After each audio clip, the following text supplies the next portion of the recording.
lagi selamat pagi Bapak Ibu yang baru bergabung. Kita akan memulai kegiatan kita hari ini dan doa pembuka akan dibawakan oleh Ibu Castelia, Ketua STT Amanat Agung. Silakan Ibu.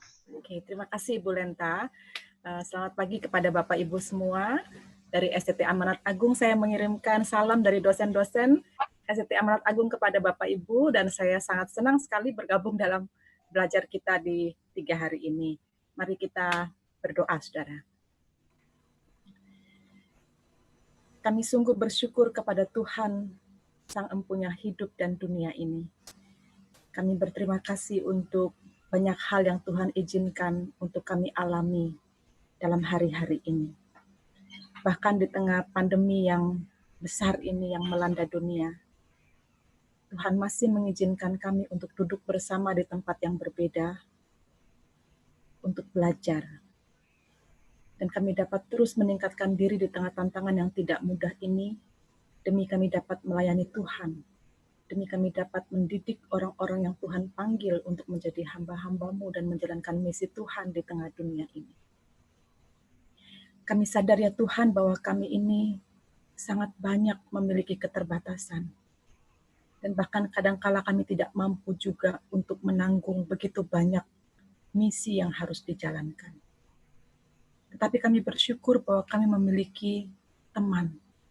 Kami bersyukur bahwa kami memiliki rekan dan sahabat dalam perjalanan ini. Dan lebih dari itu kami juga bersyukur kami memiliki wadah, sebuah asosiasi yang baik di Indonesia ini, bersetia, yang selalu dengan setia, memberikan wadah kepada kami untuk belajar bersama dan meningkatkan diri. Terima kasih ya Tuhan untuk berbagai hal yang Tuhan izinkan untuk kami rasakan dan kami diberi kesempatan untuk terus meningkatkan diri. Kami berdoa kiranya pandemi ini tidak menyurutkan semangat kami untuk meningkatkan diri dan belajar, tetapi justru memicu kami untuk terus meningkatkan diri dan bahkan mengembangkan sekolah kami masing-masing. Kami sudah memasuki hari yang kedua dalam acara Persetia ini Tuhan, dan kami berdoa kiranya Tuhan juga terus memberikan kepada kami semangat dan stamina yang baik. Bahkan kadangkala ada banyak kali terjadi jaringan-jaringan yang sulit untuk dapat membuat kami bertahan mengikuti semua sesi dengan baik. Mudah sekali bagi kami untuk terpental keluar dan sulit kembali untuk masuk. Tetapi kami bersyukur ada begitu banyak cara dan bahkan upaya yang dilakukan dan bahkan kami terus berjuang untuk dapat mengikuti sesi demi sesi sampai akhir meskipun itu tidak mudah juga kami lakukan oleh karena berbagai kendala. Kami berdoa ya Tuhan supaya pada hari ini setiap jaringan yang ada di kota apapun juga dapat berjalan dengan baik. Kami berdoa untuk setiap narasumber yang akan mempresentasikan materinya masing-masing, baik dari STT maupun juga dari narasumber yang lain, terutama juga bagi narasumber kami yang dari Kampung Belanda. Mohon kiranya Tuhan juga menolong supaya acara sepanjang hari ini dapat berlangsung dengan baik, menyenangkan, dan inspiratif bagi setiap kami.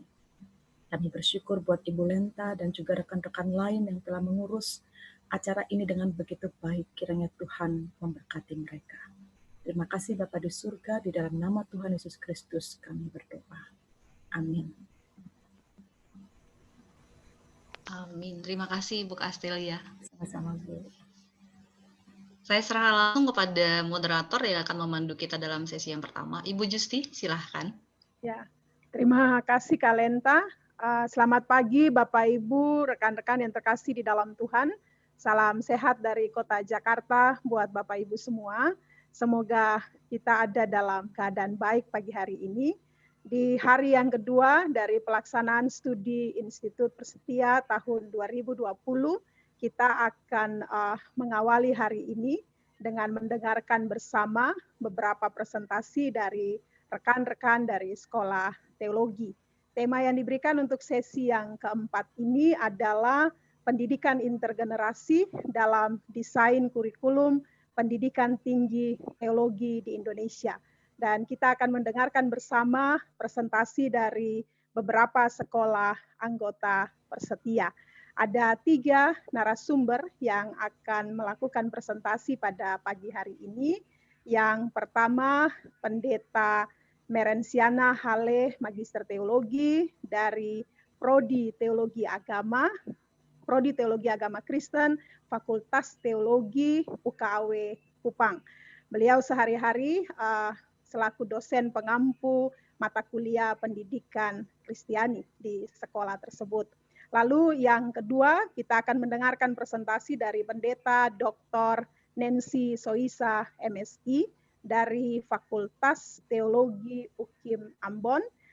Usinensi saat ini menjadi Ketua Prodipak Fakultas Teologi UKIM Ambon dan juga dosen pengampu mata kuliah Pendidikan Agama Kristen. Dan yang ketiga adalah Ibu Maria Sihombing MPD dari STT IKAT Jakarta. Itu 3 narasumber yang akan berbagi pengalaman bersama dengan kita pada pagi hari ini. Dan saya kira ini yang sejak kemarin kita pertanyakan terus-menerus, bagaimana mengimplementasikan, tetapi juga mengembangkan desain pendidikan Kristiani dalam kurikulum-kurikulum di sekolah-sekolah teologi kita. Kepada para narasumber akan diberikan waktu masing-masing 20 menit begitu ya Kalenta ya. Lalu kita akan pakai 1 jam terakhir untuk bisa banyak berdiskusi. Saya kira ini menjadi forum untuk kita berbagi pengalaman, tetapi juga mendengarkan sejumlah pengalaman dan masukan-masukan dari beliau-beliau yang sudah bersedia berbagi pada pagi ini. Presentasi yang pertama akan dilakukan oleh Kak Merens, lalu kedua Usinensi, dan yang ketiga Kak Maria. Saya persilakan kepada masing-masing narasumber, lalu sambil mereka presentasi, Bapak Ibu, rekan-rekan juga bisa menyampaikan pertanyaan, komen, sharing pengalaman melalui chat di Zoom ini. Baik, Bapak Ibu sekalian, pertama-tama saya ucapkan terima kasih atas kesempatan berbagi di saat hari ini bagi Bapak Ibu semua.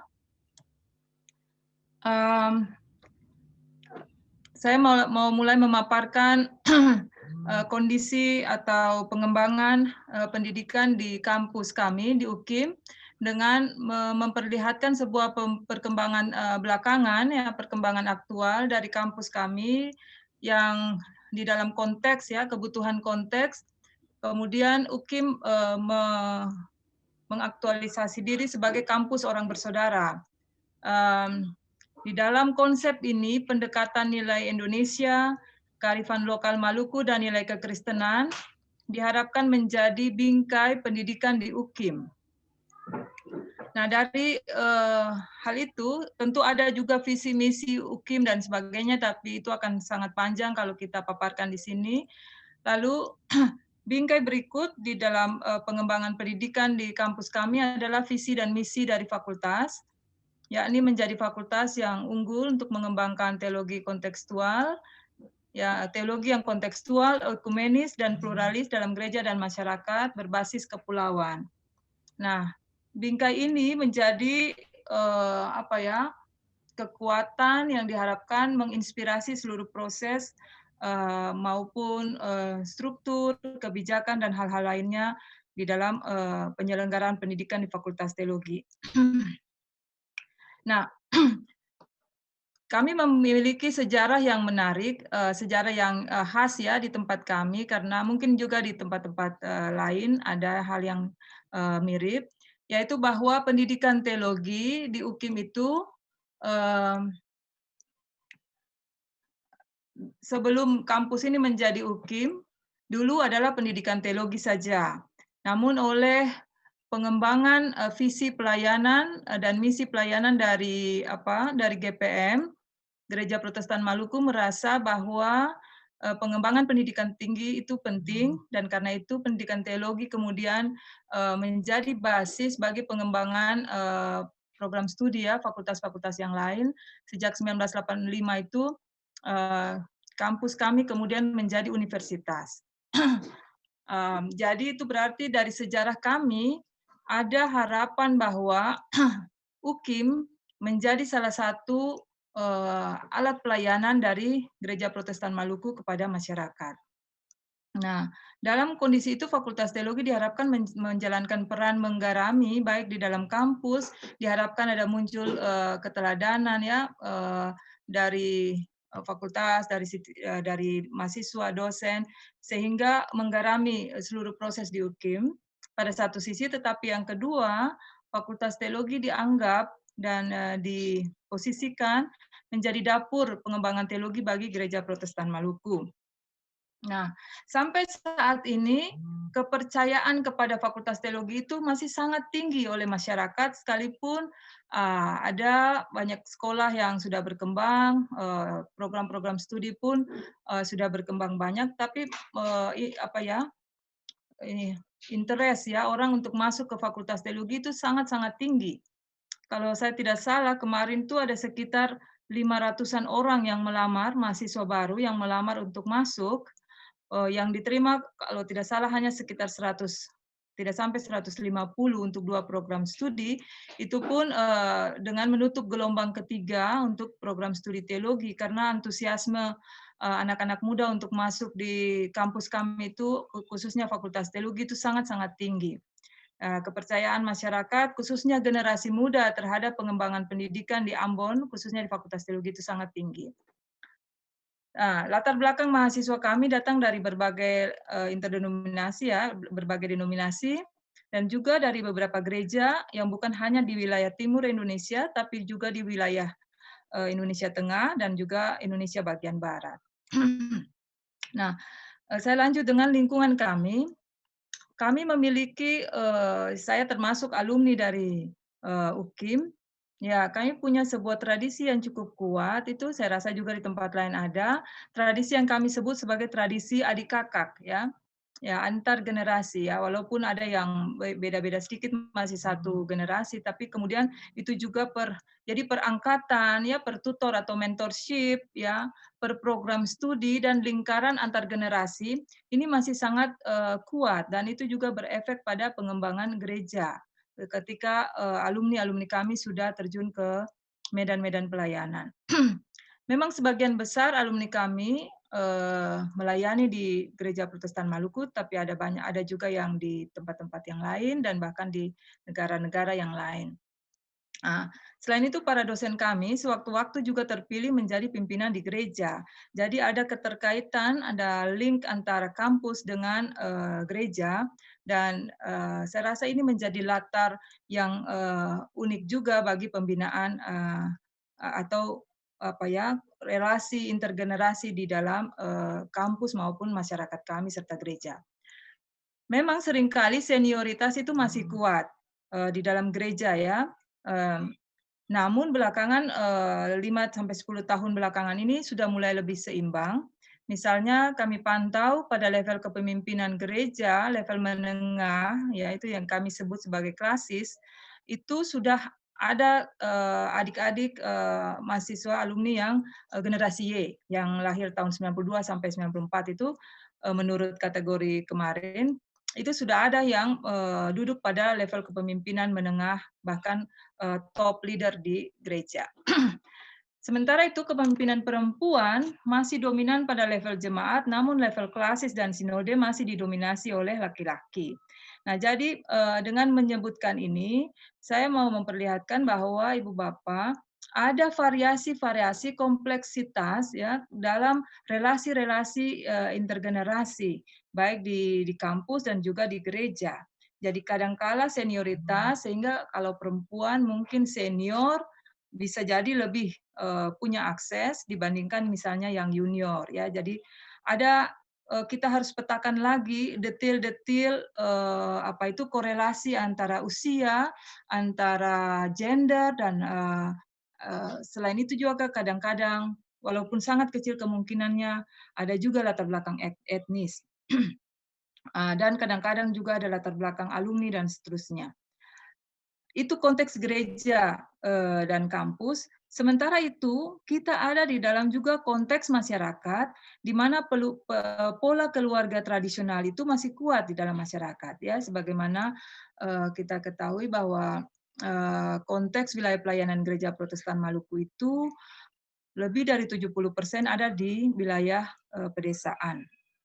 Nah, dengan komposisi juga masyarakat dengan perekonomian menengah ke bawah dan konteks Maluku yang termasuk di daerah 3T mengisyaratkan bahwa ada dinamika sosial kultural tertentu yang sampai masuk pada kelompok masyarakat di kampung-kampung ya.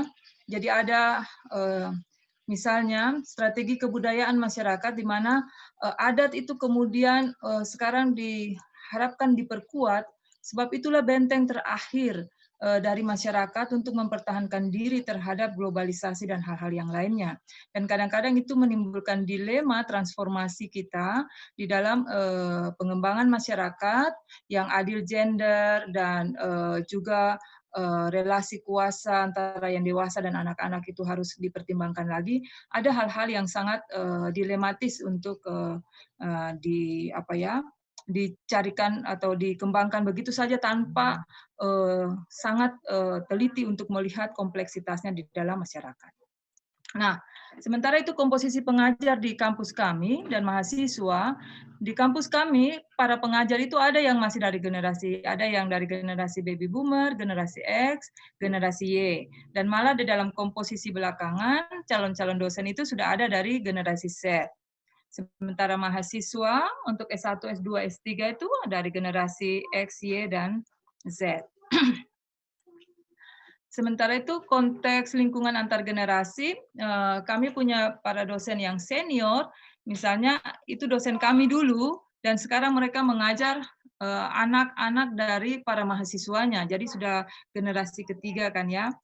Begitu juga misalnya kami yang mid career, dosen yang masih karir menengah pun kami sudah mengajar juga mahasiswa dari anak-anak dari teman-teman kami, misalnya yang teman-teman pendeta anaknya masuk di kampus lagi menjadi calon pendeta. Nah, itu sudah levelnya sudah pergantian generasi. Nah, saya melakukan sebuah survei untuk persiapan studi institut ini, menyebarkan formulir kepada para dosen dan juga mahasiswa berhubungan dengan pendidikan antar generasi.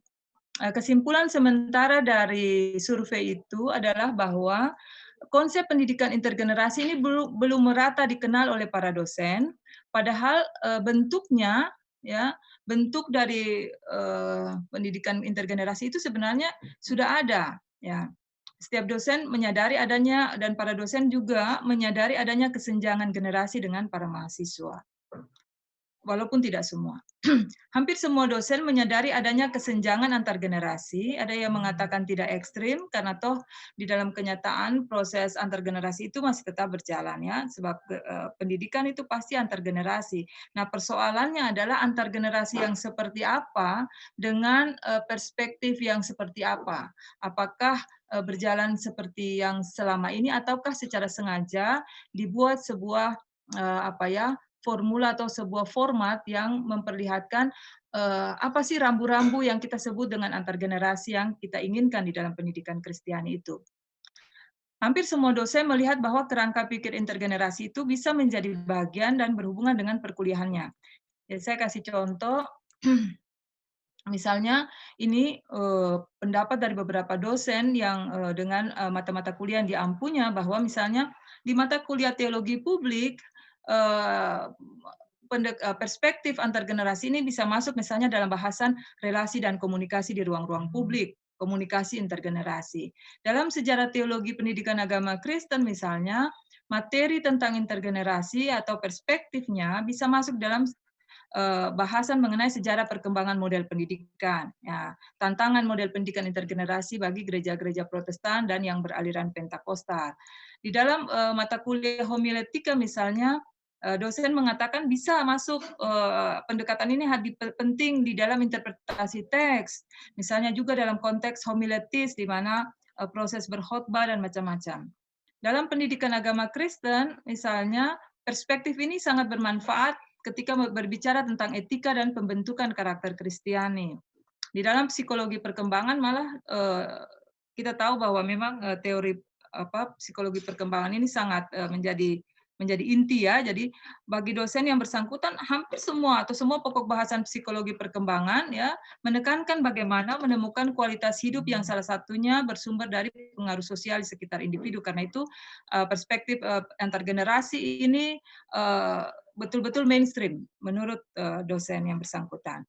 Juga tentang sejarah gereja disebutkan sejarah gereja Indonesia misalnya, sejarah ekumene itu bisa dengan perspektif ini akan membantu untuk penjelasannya.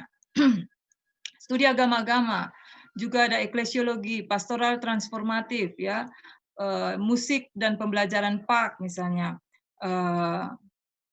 Bagaimana mengembangkan musik dalam kerangka PAK, dalam kerangka pendidikan agama Kristen dengan melihat intergenerasi, pendekatan intergenerasi ini.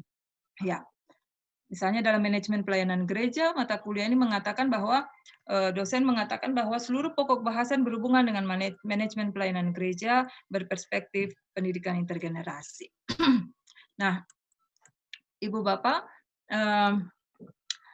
untuk hal itu, menurut para dosen, ya hasil survei ini, bahwa diperlukan prinsip-prinsip tertentu dalam pendidikan antar generasi, baik prinsip teologis dan juga prinsip mengenai inklusivitas, kesetaraan, sadar konteks sosial, lokasi sosial, perkembangan kebudayaan dan seterusnya.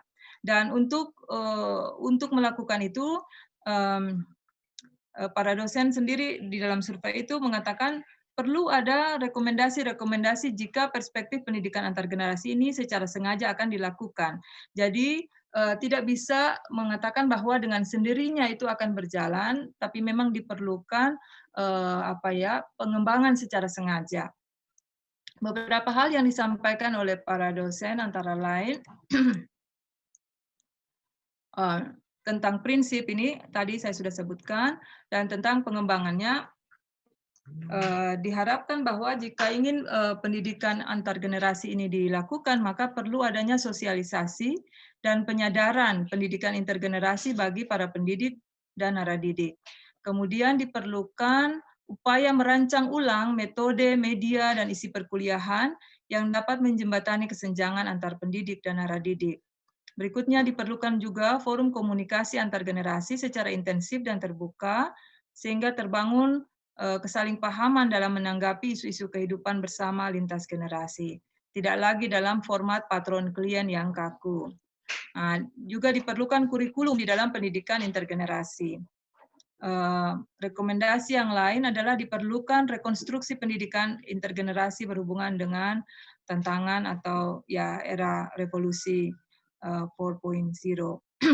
Pendidikan intergenerasi perlu melebarkan batasnya keluar dari sistem kelas ke perjumpaan langsung dengan dinamika hidup nyata di masyarakat. Misalnya dalam mata kuliah tertentu disarankan masyarakat itu benar-benar dibimbing untuk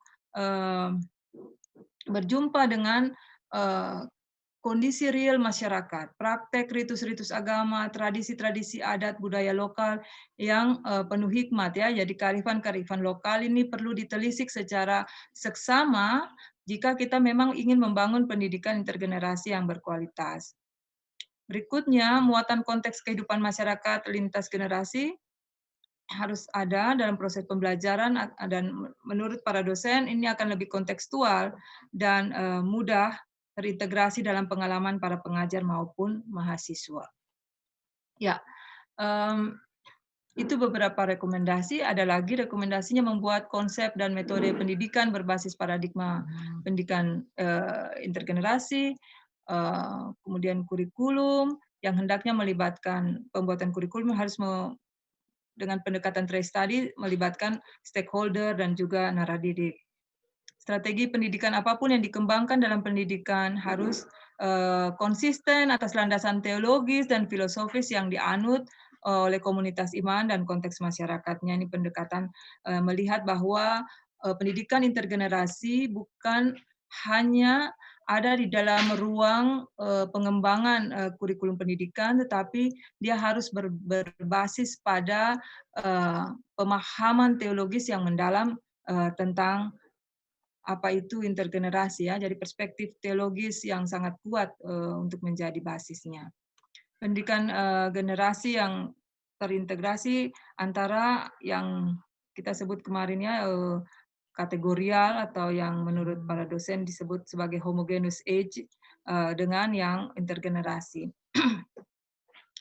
Ini beberapa rekomendasi dari para dosen berhubungan dengan pendidikan antar generasi. Apalagi yang mungkin sudah berapa menit itu Ibu Yusti? Waktunya Usinensi tinggal 2 menit. Iya. Ya. Bapak Ibu, memang di dalam kenyataannya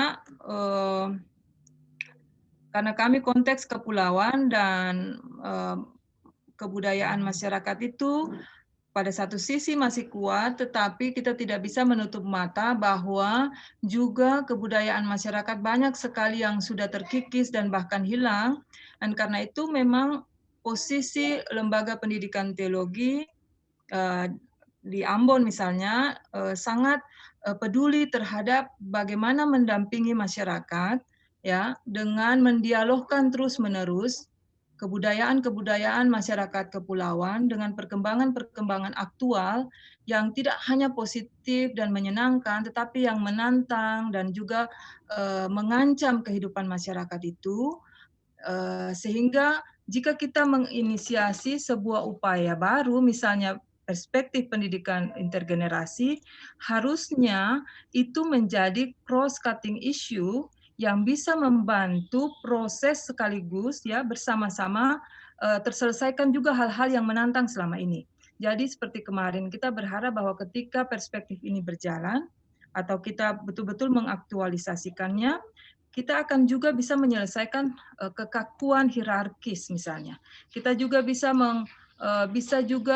secara cair memperlihatkan bahwa yang kita upayakan selama ini perspektif gender ya itu bukan urusan perempuan semata-mata, tapi itu berurusan dengan hak asasi manusia dan berurusan dengan bagaimana menghargai semua komponen pendidikan atau semua komponen di dalam bergereja atau bermasyarakat berdasar pada hak asasi dan harkat martabatnya sebagai manusia, atau di dalam bahasa teologi kita sering kita sebut sebagai image of God itu ya sebagai ciptaan Allah yang sangat berharga.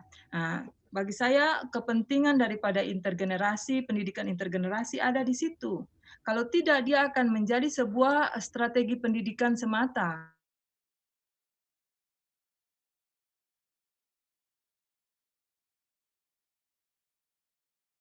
Sebuah jalan masuk kepada tujuan luhur kita, di mana seluruh strategi kebudayaan termasuk strategi pendidikan adalah upaya menempatkan manusia secara setara untuk penghargaan terhadap hak-haknya dan martabatnya. Dan ketika itu berjalan, maka pendidikan Kristiani sementara merealisasikan apa yang kita sebut di dalam prinsip-prinsip Kristen, misalnya hukum kasih, kesetaraan, kesesamaan, dan hal-hal yang lainnya. Lalu di dalam hal seperti itu, kita tahu bahwa tujuan kita yang utama untuk mengasihi Allah, mengaktualisasi nilai-nilai kekristenan itu betul-betul sedang teraktualisasi di dalam pendidikan. Ibu Yusti mungkin begitu dulu, karena waktu juga sudah selesai. Nanti kalau ada hal-hal yang Ibu Bapak ingin tanyakan lebih mendetail, kita akan bahas di dalam diskusi nanti. Ya, terima kasih sekali lagi kepada Ibu Nancy yang sudah mempresentasikan bagaimana pendidikan intergenerasi terintegrasi dalam desain kurikulum pendidikan teologi di Fakultas Teologi UKIM. Selanjutnya saya beri kesempatan kepada Pendeta Merens. Kak Merens, silakan. Bantu share screen, Usi. Oke. Ya, Usi tinggal presentasi saja. Ya, tadi saya sudah memulai screen awal ya, jadi saya langsung saja ke 2 sebelum terpental lagi. Ya, slide berikut, Kak.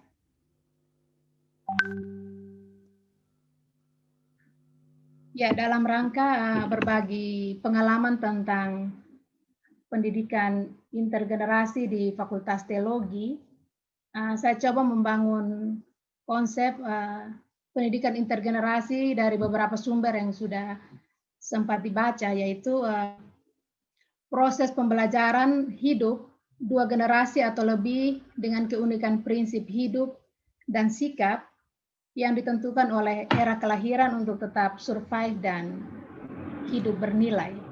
Selanjutnya, ya dari berbicara tentang kurikulum, kami di Fakultas Teologi sudah menggunakan kurikulum KKNI dari 2017. Dan terkait dengan kurikulum ini, saya tekankan ada 3 poin ketika berbicara tentang kurikulum, ada visi misi, profil output, dan pembelajaran yang di dalamnya tercakup capaian pembelajaran. Jadi visi misi Fakultas Teologi pada dasarnya menekankan 2 hal, yaitu mampu berteologi kontekstual dan belum kembali. Ya, mampu berteologi kontekstual dan menjadi agen transformasi di tengah-tengah masyarakat. Terkait dengan profil atau output sarjana teologi dan atau seorang teolog, kemudian terkait pembelajaran, capaian-capaian pembelajaran yang mencakup sikap, keterampilan umum, keterampilan khusus, dan pengetahuan, atau bisa saya bahasakan dengan slide berikut itu, kemampuan akademik, spiritual, dan keterampilan pelayanan. Slide berikut. Ya, implementasi dari kurikulum tersebut saya jabarkan dalam 5 poin, yaitu mata kuliah, model pembelajaran, sarana prasarana, mahasiswa, dan dosen. Kita mulai dari mata kuliah. Ada di slide berikut, mata kuliah. Untuk sampai pada selesai, mahasiswa selesai kuliah itu ada 146 SKS yang diambil atau ditempuh di berapa semester itu. Kemudian terkait dengan mata kuliah saya dapat gambarkan ada 6 hal. Yang pertama, isi dan kesiapan mata kuliah itu pada dasarnya menjiwai konsep integrasi, karena setiap mata kuliah yang diasuh atau yang diajarkan ke mahasiswa itu tentunya mempertimbangkan aspek atau mempertimbangkan generasi-generasi yang ada di lapangan. Kemudian dari gambaran mata kuliah itu tentunya semua dosen sudah mempertimbangkan konteks lokal, nasional maupun global. Nah, yang dapat digambarkan dari mata kuliah yang ada juga sasarannya masih kategorial usia yang juga dilengkapi juga dengan isu-isu tematik.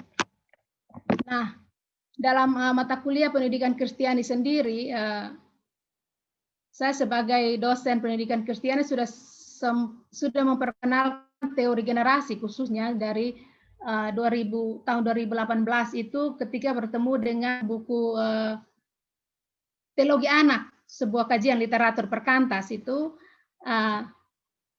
ada pembahasan terkait teori generasi, walaupun belum tegas ke penjelasan tentang generasi, dan kemarin sudah dapat materi yang sangat memperkaya. Kemudian terkait mata kuliah juga, kami sangat adaptif dengan kebutuhan pengguna, sehingga ada revisi kurikulum yang sudah dilakukan juga dan melibatkan stakeholder atau pengguna. Gereja, alumni, semuanya dilibatkan untuk mata kuliah yang ada. Model pembelajaran, terkait dengan model pembelajaran, slide berikut. Itu prinsipnya berpusat pada mahasiswa. Jadi mahasiswa yang menjadi senternya. Kemudian pengalaman kami baru membiasakan kuliah online, jadi baru beradaptasi dengan sistem e-learning. Jadi gagap-gagapnya, lancar-lancar dan tidak lancarnya itu kami baru mulai membiasakan. Kemudian dalam model pembelajaran metode yang dominan itu ceramah dan praktek, dilengkapi juga dengan belajar mandiri, kelompok melalui penelitian-penelitian mandiri dan kelompok yang dipresentasikan dalam kelas. Dan belajar bersama jemaat melalui CPSKL atau praktek lapangan, itu kami adakan. Dan model pembelajaran juga sistem pelatihan kepemimpinan, pembentukan spiritualitas dan pembentukan karakter juga dalam asrama selain di ruang-ruang kuliah.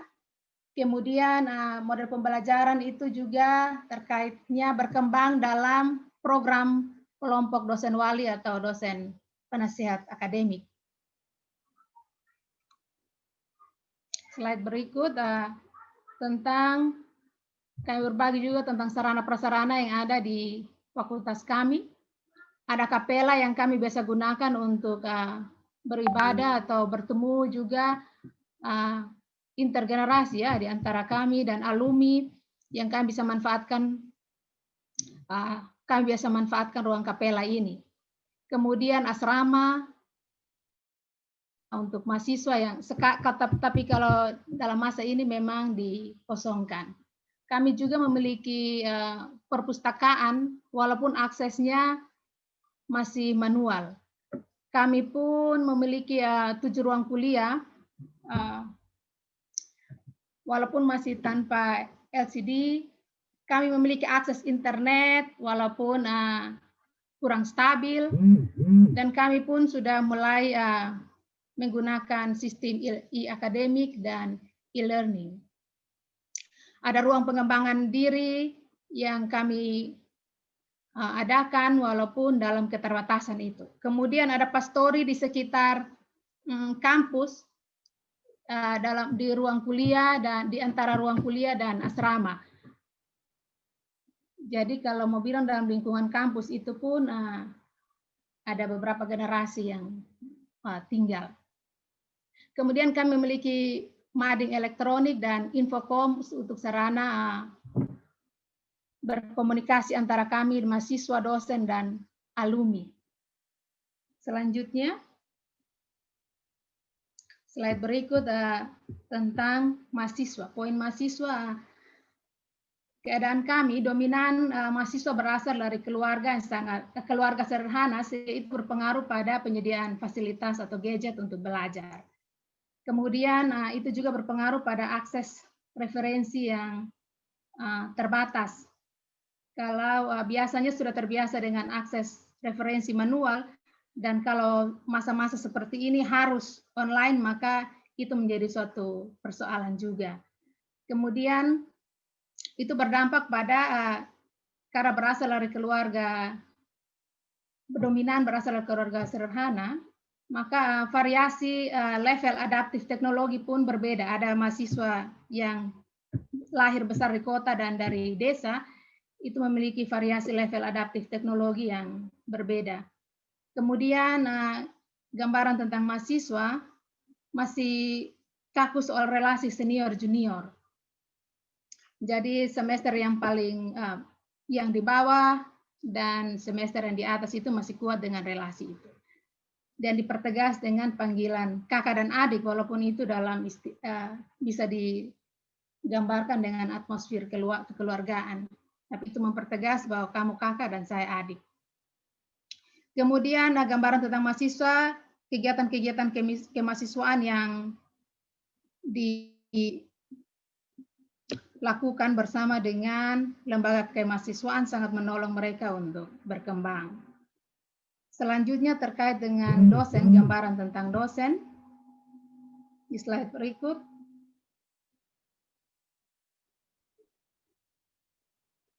Di slide berikut itu tentang dosen. Saya dapat menggambarkan bahwa kami dosen menjalankan Tridharma perguruan tinggi, dan di kalangan dosen sendiri kami ada 2-3 rentang generasi dengan level adaptif teknologi yang berbeda tentunya. Kemudian kami memiliki grup-grup dosen dalam grup WA dan grup-grup perwalian atau bersama dengan anak-anak mahasiswa. Kemudian yang dapat gambarkan dari dosen, pola relasi kami bervariasi antara senior dan junior karena ada 3 rentang generasi itu. Nah, ada keunikan dalam kampus kami yaitu sapaan atau panggilan Bapak dan Mama. Jadi di kampus kami bukan memanggil Ibu dan Pak, tapi Bapak. Nah, Bapak dan Mama ini dia bisa dapat bermakna ganda. Satu, membangun kehangatan atau kekeluargaan yang membuat yang tercipta di kampus, tapi satu sisi juga menegaskan bahwa saya orang tua dan kamu anak. Kemudian tantangan dan terobosan. Di slide berikut saya dapat sederhanakan bahwa dari realita yang saya paparkan tadi, gambaran di kampus kami, tantangan itu yang paling dominan kemampuan akses internet itu terbatas, kemudian fasilitas pendukung pun terbatas, SDM terbatas, dalam hal ini digital ya, kemampuan digital. Kemudian gap generasi. Tapi kami menyadari itu dan ada terobosan-terobosan yang kami buat, yaitu siapa yang menemukannya bisa berbagi terkait dengan kemampuan akses ya, share akses buku atau jurnal online atau referensi-referensi kami berbagi.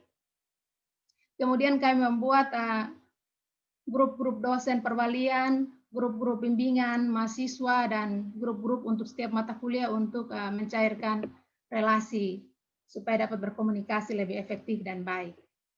Kemudian terkait gap generasi kami, SDM yang terbatas itu kami melakukan atau menyelenggarakan pelatihan-pelatihan untuk mengantisipasi atau menyelesaikan persoalan itu. Kemudian terkait dengan gap generasi, kami membuat terobosan dengan penguatan ikatan alumni. Selanjutnya, slide terakhir itu kesimpulan. Karena itu kami atau saya menyimpulkan bahwa sesungguhnya Fakultas Teologi UKW sedang berproses dalam pendidikan intergenerasi. Walaupun ada juga yang sempat digambarkan tentang kategorial usia. Ada sasaran ke situ. Nah, dalam proses tersebut beberapa generasi terlibat. Dalam proses tersebut beberapa generasi terlibat secara langsung maupun tidak langsung untuk mencapai visi Fakultas Teologi. Prosesnya saya gambarkan di diagram yang di sebelah itu, yaitu kurikulum Fakultas Teologi tidak terlepas dari peran atau keterlibatan atau kolaborasi dari semua generasi yang ada, yaitu dosen mewakili generasi Boomers, X dan Y, mahasiswa mewakili generasi Z, gereja alumni pengguna itu mewakili seluruh generasi, yayasan yang juga menaungi kami itu mewakili generasi Boomers, dan itu semua berkolaborasi dalam kurikulum Fakultas Teologi. Sehingga realita tantangan dan terobosan yang sudah diungkapkan tadi menjadi bagian dari penyesuaian-penyesuaian untuk menjadi lebih baik. Terima kasih, saya kira itu saja. Baik, terima kasih Ibu Merens untuk presentasinya. Kita beranjak ke narasumber yang ketiga, Ibu Maria Sihombing dari STT IKAT Jakarta. Waktu dan kesempatan saya persilakan Ibu. Ya, terima kasih sekali lagi untuk Ibu Moderator dan juga kepada narasumber dari STT tadi. Saya sangat berterima kasih sekali untuk kesempatan ini ya. Bahkan saya merasa terhormat sekali saya diutus dan untuk mewakili Sekolah Tinggi Teologi IKAT ya. Dalam hal ini memahami pendidikan intergenerasi dalam bingkai pendidikan di STT IKAT yang tentunya dalam kontekstual STT IKAT. Kita mengetahui bahwa sebenarnya perguruan tinggi teologi itu dibangun dari pemikiran yang pragmatis ya, yang awalnya sekedar memenuhi sebuah kebutuhan internal ataupun gereja yang mau tidak mau harus bersesuai diri dengan kondisi kekinian, mengikuti perkembangan dan regulasi pendidikan yang ada. Nah, untuk itulah Sekolah Tinggi Teologi IKAT yang salah satu perguruan tinggi yang sadar akan perkembangan-perkembangan yang sampai sekarang ini, sehingga STTIK terus berusaha untuk mengembangkan diri dalam hal peningkatan mutu guna menghadirkan pendidikan tinggi teologi yang bermutu dan berkualitas. Ibu Maria, saya potong sebentar, bolehkah volume suaranya dibesarkan sedikit karena beberapa peserta tidak bisa mendengar dengan baik. Terima kasih. Ya. Oke, baik.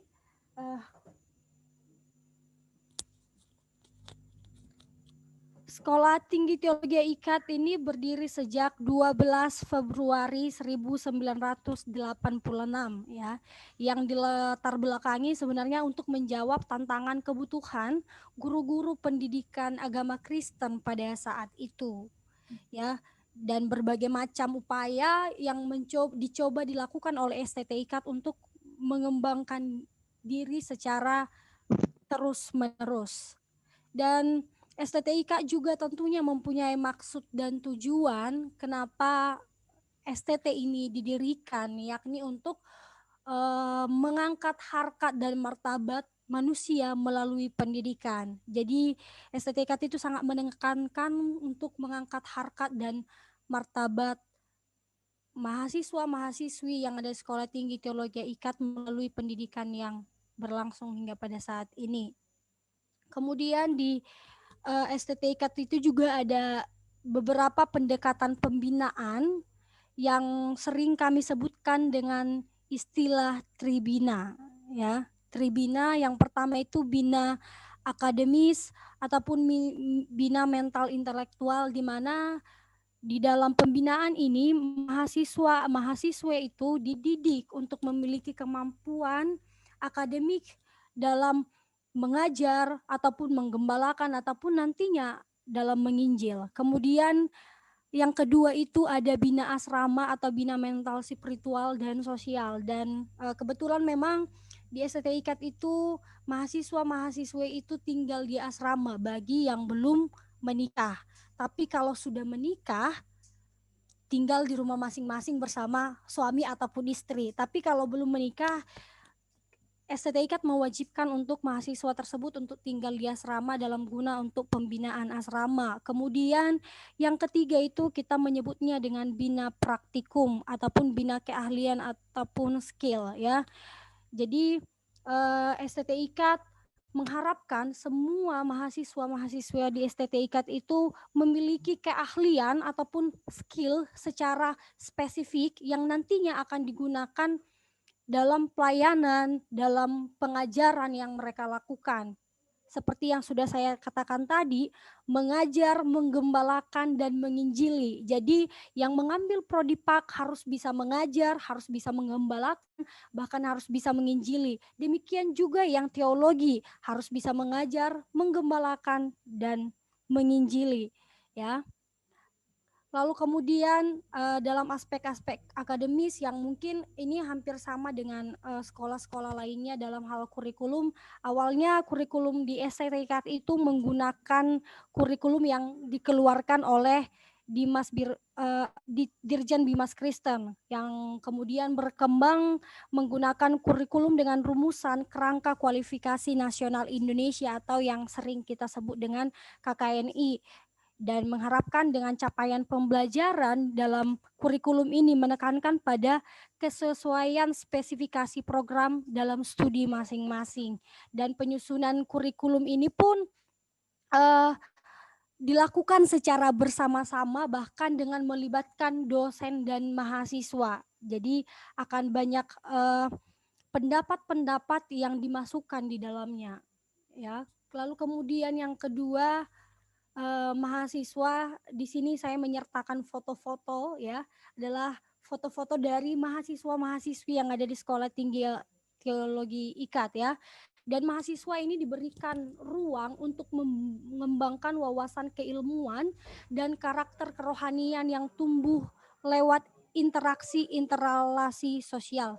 Jadi pengembangan keilmuan yang mereka lakukan itu tidak hanya di dalam ruangan saja, tetapi di luar ruangan dengan kegiatan-kegiatan yang dilakukan di Sekolah Tinggi Teologi IKAT. Sehingga dalam interaksi interrelasi sosial ini, kehidupan berasrama mengajarkan untuk menata, mengelola, dan merancang kegiatan bersama. Sehingga seperti misalnya kalau di asrama itu mahasiswa itu diajarkan untuk bagaimana caranya memasak, bagaimana caranya menata, bagaimana cara mengelola, kemudian bagaimana merancang sebuah kegiatan bersama, ya. Sehingga interaksi interrelasi sesama mahasiswa yang mungkin ada perbedaan generasi itu tidak terjadi kesenjangan, tidak ada gap yang memisahkan, tapi bisa menyatu gitu. Lalu kemudian di STT IKAT itu dalam hal mahasiswa ini juga dalam hal bina asrama yang saya katakan tadi, mahasiswa diberikan kakak rohani. Bagi tingkat 1 itu memiliki kakak rohani yang tingkat 2 ataupun tingkat 3. Jadi dalam kakak rohani, adik rohani ini diharapkan untuk membangun interaksi mental spiritual dan bertanggung jawab untuk memberikan nilai-nilai keteladanan. Jadi kakak rohani memberikan nilai keteladanan kepada adik rohaninya, ya. Kemudian melalui senat mahasiswa juga dalam hal ini mengenai life skill, ya, untuk mengasah kemampuan daripada mahasiswa, kita mengadakan yang namanya berbagai jenis keterampilan seperti menolong mahasiswa untuk berbaur dan mengembangkan diri sebagai entitas yang utuh dan bukan membangun hubungan kesukuan. Karena mungkin seperti STT yang tadi, di STT IKAT itu mahasiswanya itu dari segala penjuru, dari Sumatera sampai ke Papua bergabung, dan dalam keterampilan ini diharapkan mahasiswa itu tidak ada yang membentuk kesukuan gitu. Jadi bisa bersosial, menyatu diri, ya. Dan hasilnya dalam hal ini mahasiswa itu bisa mengembangkan diri mereka, bisa menunjukkan apa yang menjadi potensi dari diri mereka. Sehingga walaupun dalam tanda kutip sekolah teologi, tapi mahasiswa itu bisa bertukang, bisa bernyanyi, bisa bermain musik, segala macam lah bisa dilakukan oleh mahasiswa Sekolah Tinggi Teologi IKAT, ya. Kemudian juga kita melakukan namanya kegiatan PKM mahasiswa atau pengabdian kepada masyarakat. Mahasiswa itu selalu diajar untuk terlibat dalam kegiatan sosial sebagai bentuk pengabdian kepada masyarakat. Dalam hal ini contohnya adalah mission trip, studi banding, dan aksi sosial.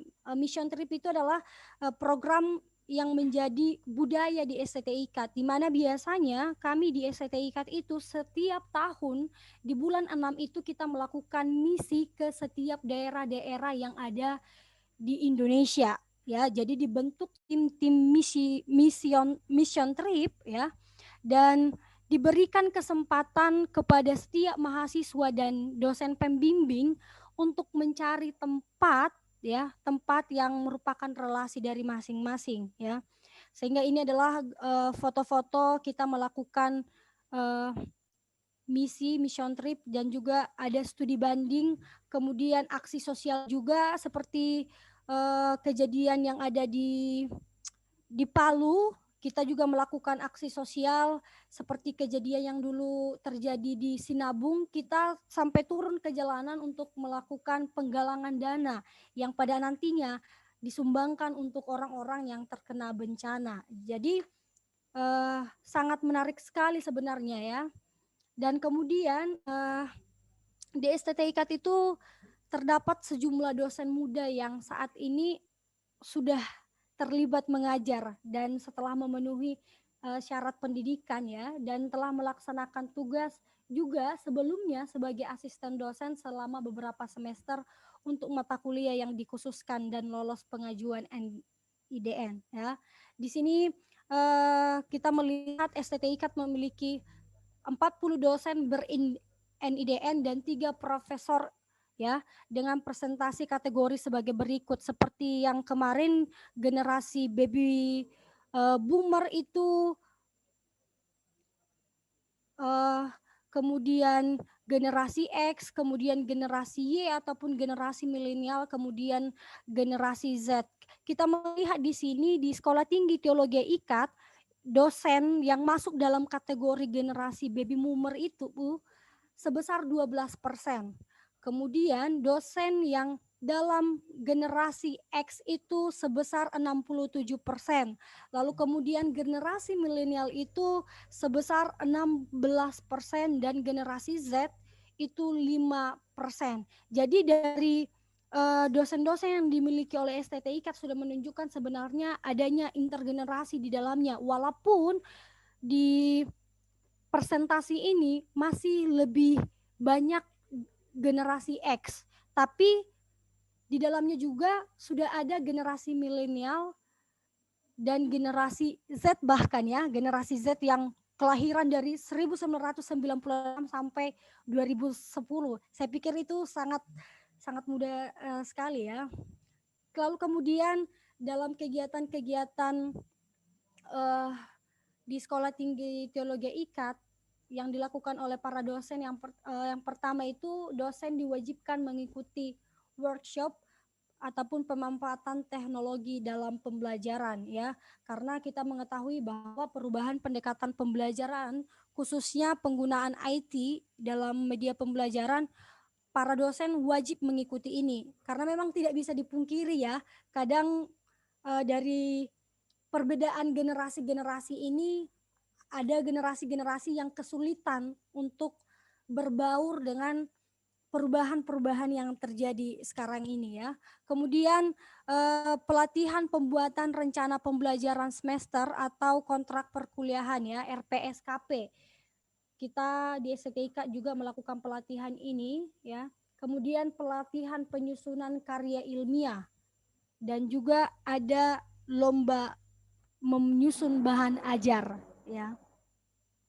Dan ini adalah foto-foto yang biasa kami lakukan ketika melakukan workshop, kemudian melakukan pelatihan-pelatihan, dan workshop yang dilakukan di sini yang menunjukkan STTIK dalam intergenerasinya, yang mengisi workshop ini adalah dosen-dosen dalam kategori generasi milenial. Jadi dosen yang mempunyai kemampuan kapabilitas dalam bidang IT diberikan kesempatan untuk membuat sebuah workshop yang walaupun pesertanya adalah dosen-dosen dari generasi X, bahkan dari generasi baby boomer ya, tapi tidak ada gap yang terjadi di situ ya. Kemudian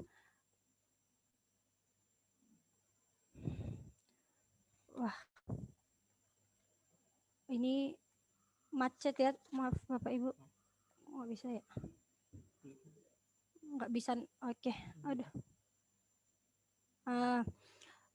Selain itu juga ada kegiatan retreat dosen ya. Kegiatan ini diadakan tiap tahun dengan tujuan mempererat hubungan dosen dan keluarga dosen, dan juga pimpinan staf serta hubungan dosen dengan institusi. Jadi kegiatan ini kita sering lakukan setiap tahunnya. Namun sekarang memang agak terkendala karena pandemi ini ya. Jadi tidak bisa melakukan retreat di luar ya.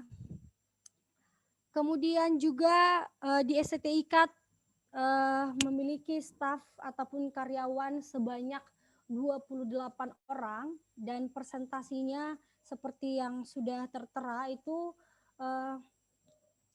terdapat 10 orang dalam strukturisasi yang masuk dalam generasi milenial dan generasi Z ya. Generasi baby boomer itu 7%, generasi Z 7%, generasi milenial 7%, dan generasi X 57%. Jadi dalam strukturisasi itu tidak hanya diisi oleh yang senior-senior saja, tapi yang junior juga. Dan juga dalam generasi milenial dan generasi Z ini, generasi-generasi muda itu diberikan kesempatan untuk menduduki sebuah jabatan. Misalnya di STT IKAT di bidang media, di bidang pangkalan data, di bidang laboratorium perpustakaan, dan juga pembelajaran online itu dipegang oleh generasi-generasi milenial dan generasi Z, ya. Dan juga di STT IKAT itu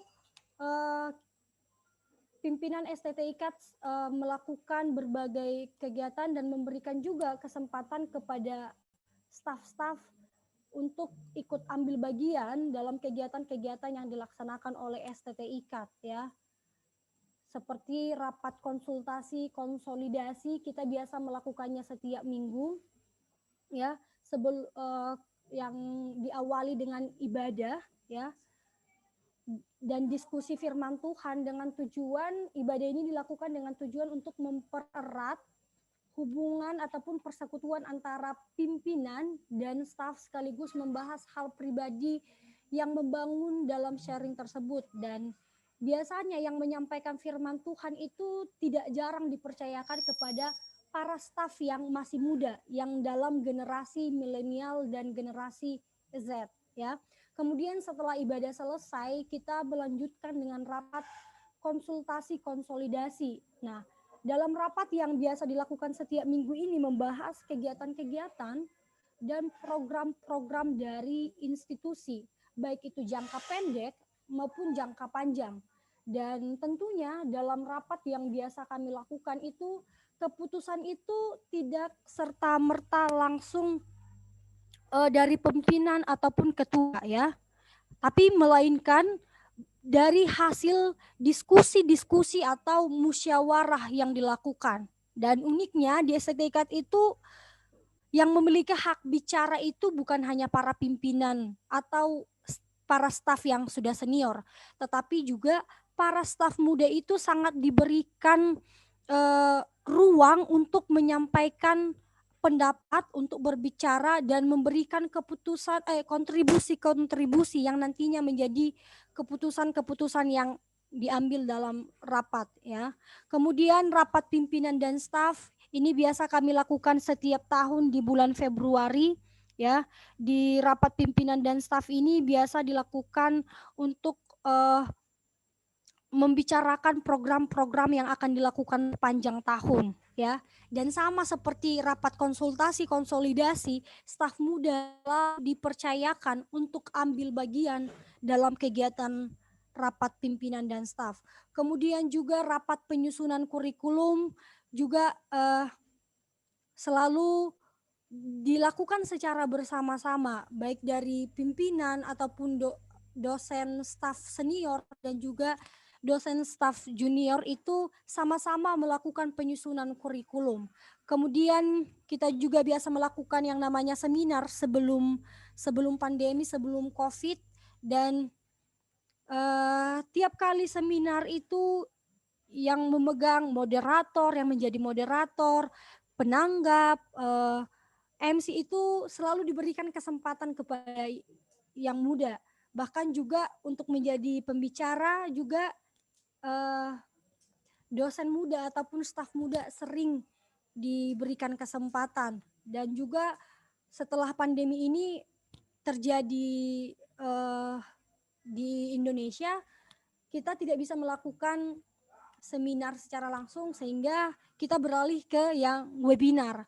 Dan juga webinar-webinar yang kita lakukan selalu menggunakan ataupun selalu memberikan kesempatan kepada generasi-generasi milenial, generasi-generasi Z untuk mengambil bagian di dalamnya. Dan juga kegiatan yang kami lakukan juga ada namanya mission trip seperti yang sudah saya katakan sebelumnya tadi. Para staf muda, dosen muda itu diberikan tugas untuk menjadi dosen pembimbing, ya, dosen pembimbing melakukan mission trip di daerah-daerah. Next. Ibu Maria, waktunya tinggal 1 menit. Oh, oke baik. Saya akan coba percepat. Mengenai proses pembelajaran di Sekolah Tinggi Teologi IKAT, kita biasa kuliah 5 hari dari Senin sampai dengan hari Jumat, ya. Kemudian setiap jedanya itu dilakukan yang namanya ibadah kapel ataupun ibadah chapel, ya. Dan pembelajaran itu sebelum COVID kita melakukan pembelajaran luring sebenarnya. Tapi setelah pandemi sekarang ini, kita benar-benar melakukan pembelajaran dengan sistem daring dan juga kolaborasi antara luring dan daring. Karena begini, Bapak Ibu, dosen-dosen STT IKAT ada beberapa yang tinggal di lingkungan asrama STT IKAT. Dalam hal ini adalah dosen-dosen muda, ya, ataupun staf-staf muda. Sehingga di sini tidak hanya terjadi kolaborasi antara model pembelajaran luring dan daring, tapi juga ada kolaborasi dari dosen senior dengan dosen junior, ya. Contohnya seperti ini, dosen yang ada di luar melakukan pembelajaran dari rumah mereka melalui aplikasi Zoom, Google Meet, dan dosen muda yang memang ada di lingkungan itu memfasilitasi dosen tersebut dan mendampingi setiap kelas-kelas yang melakukan pembelajaran, ya. Ya, saya lanjutkan aja. Langsung ke tantangan. Tantangan pendidikan intergenerasi sebenarnya di STT IKAT ini mungkin lebih kelihatan di generasi-generasi muda. Yang pertama saya menuliskan generasi muda itu kurang berani bereksperimen. Kenapa kurang berani bereksperimen, kurang berani berinovasi? Karena adanya senior-senior. Walaupun tidak ada gap pemisah, tapi masih ada dalam tanda kutip kecanggungan di generasi-generasi muda untuk melakukan eksperimen. Kemudian juga kurangnya percaya diri, ya.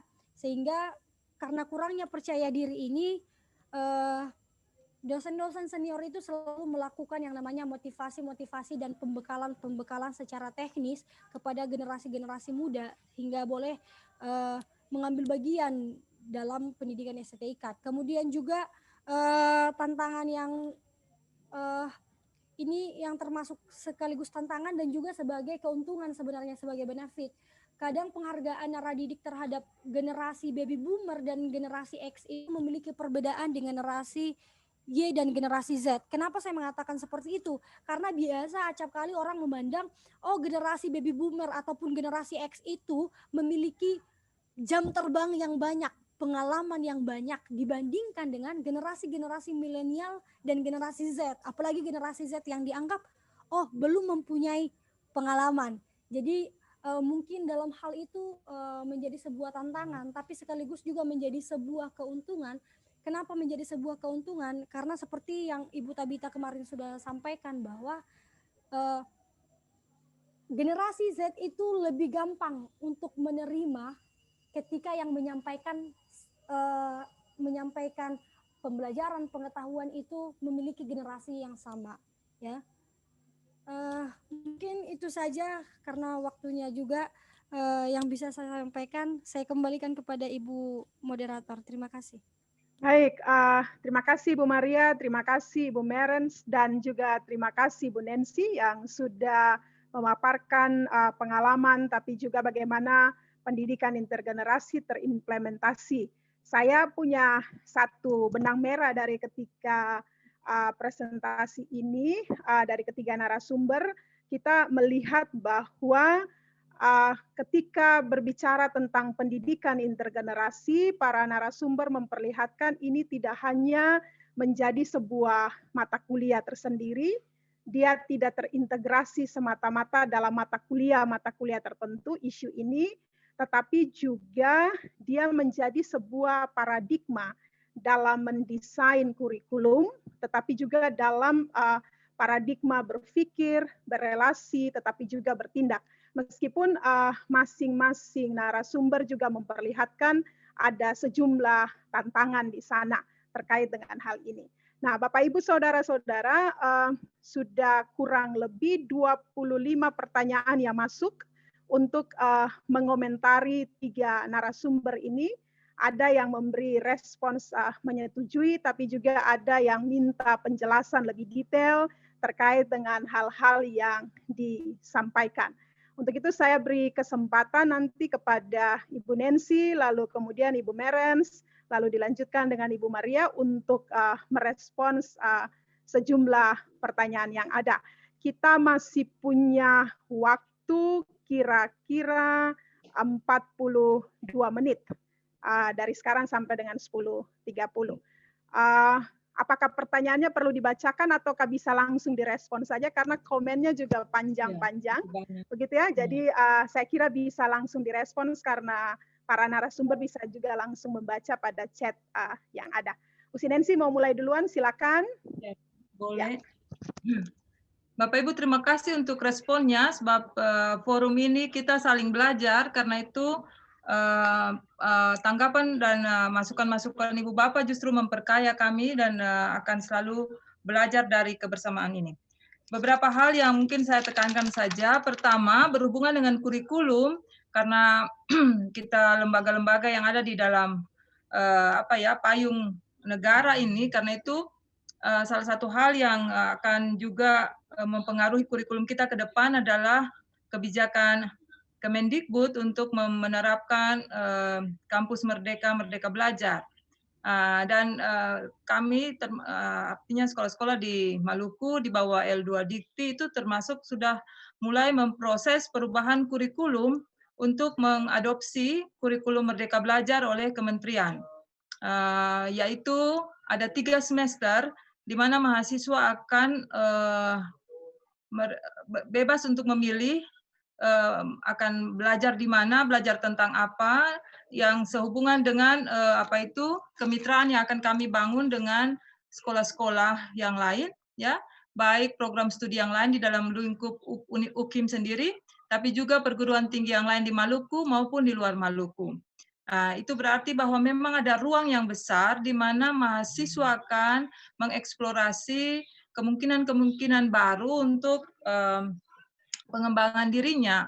Walaupun profil kita akan tetap menetapkan profil kelulusan, tetapi profil itu menjadi payung, muatan-muatannya ada kebebasan terhadap bagi mahasiswa untuk mengembangkan diri.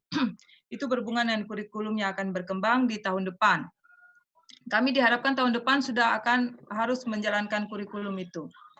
Berikutnya, spesifik berhubungan dengan pertanyaan-pertanyaan itu, Ibu Bapak, mungkin tidak jauh berbeda dengan di Kupang. Jadi memang budaya Indonesia Timur, khususnya Maluku, NTT, saya rasa kekeluargaan itu masih cukup kuat, dan karena itu memang misalnya perwalian itu kami tidak pakai dosen wali, disebutnya itu Bapak Mama Tutor. Jadi dosen menjadi seperti orang tua bagi mahasiswa. Sebentar ya Bapak.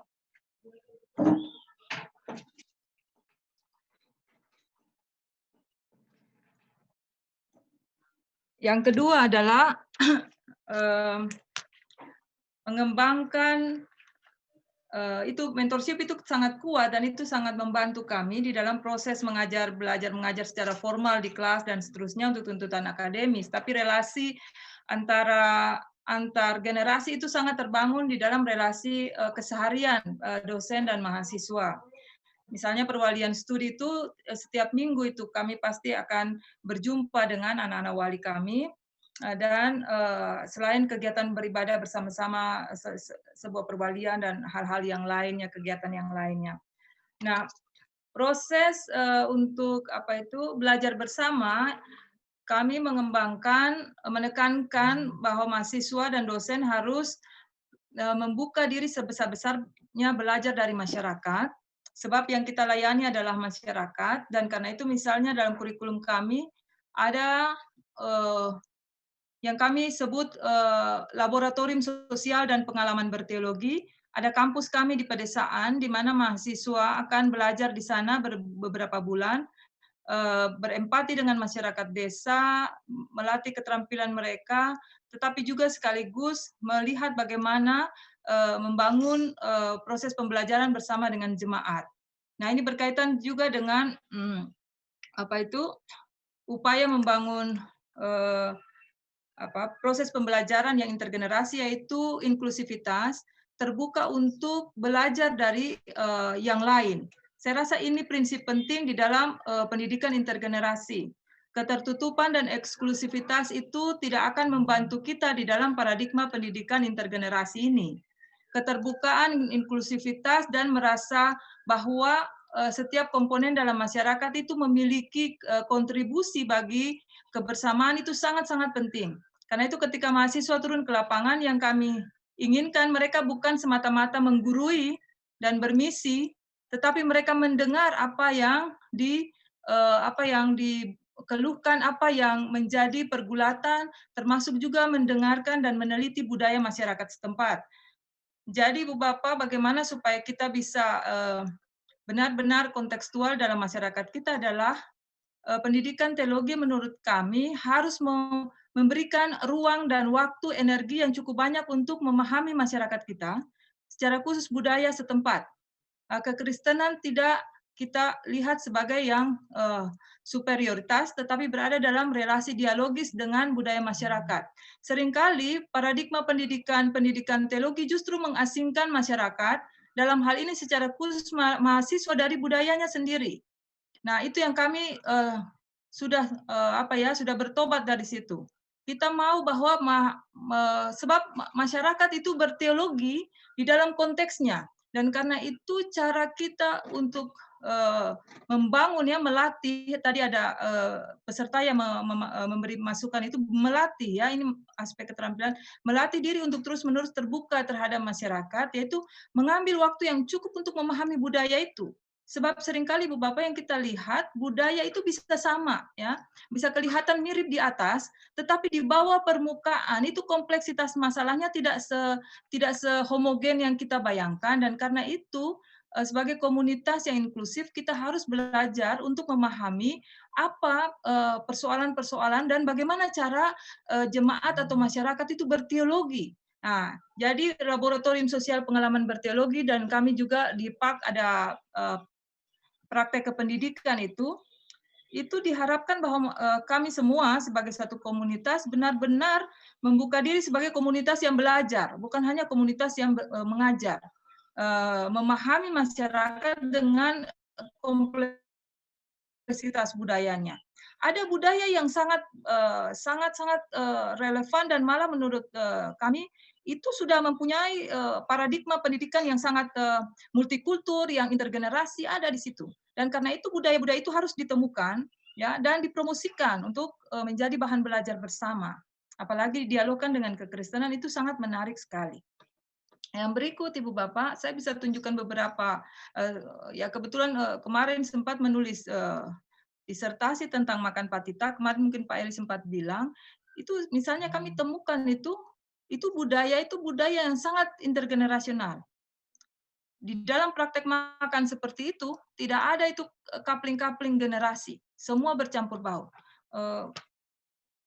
Misalnya kalau boleh saya share screen-nya,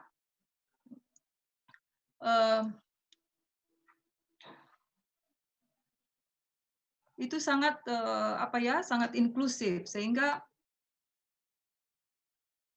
bisa kita lihat bagaimana budaya-budaya kita itu sudah memberikan model pembelajaran yang intergenerasi, dan bisa kita mana itu? Saya tidak tahu cara lihat ini lagi. Apakah gambarnya Ibu Bapak lihat ya? Belum terlihat tuh Sinensi. Ya. Oke, stop dulu ya. Nanti mungkin setelah ini saya bisa. Jadi ada budaya yang sangat egaliter, yang antar generasi. Berikutnya,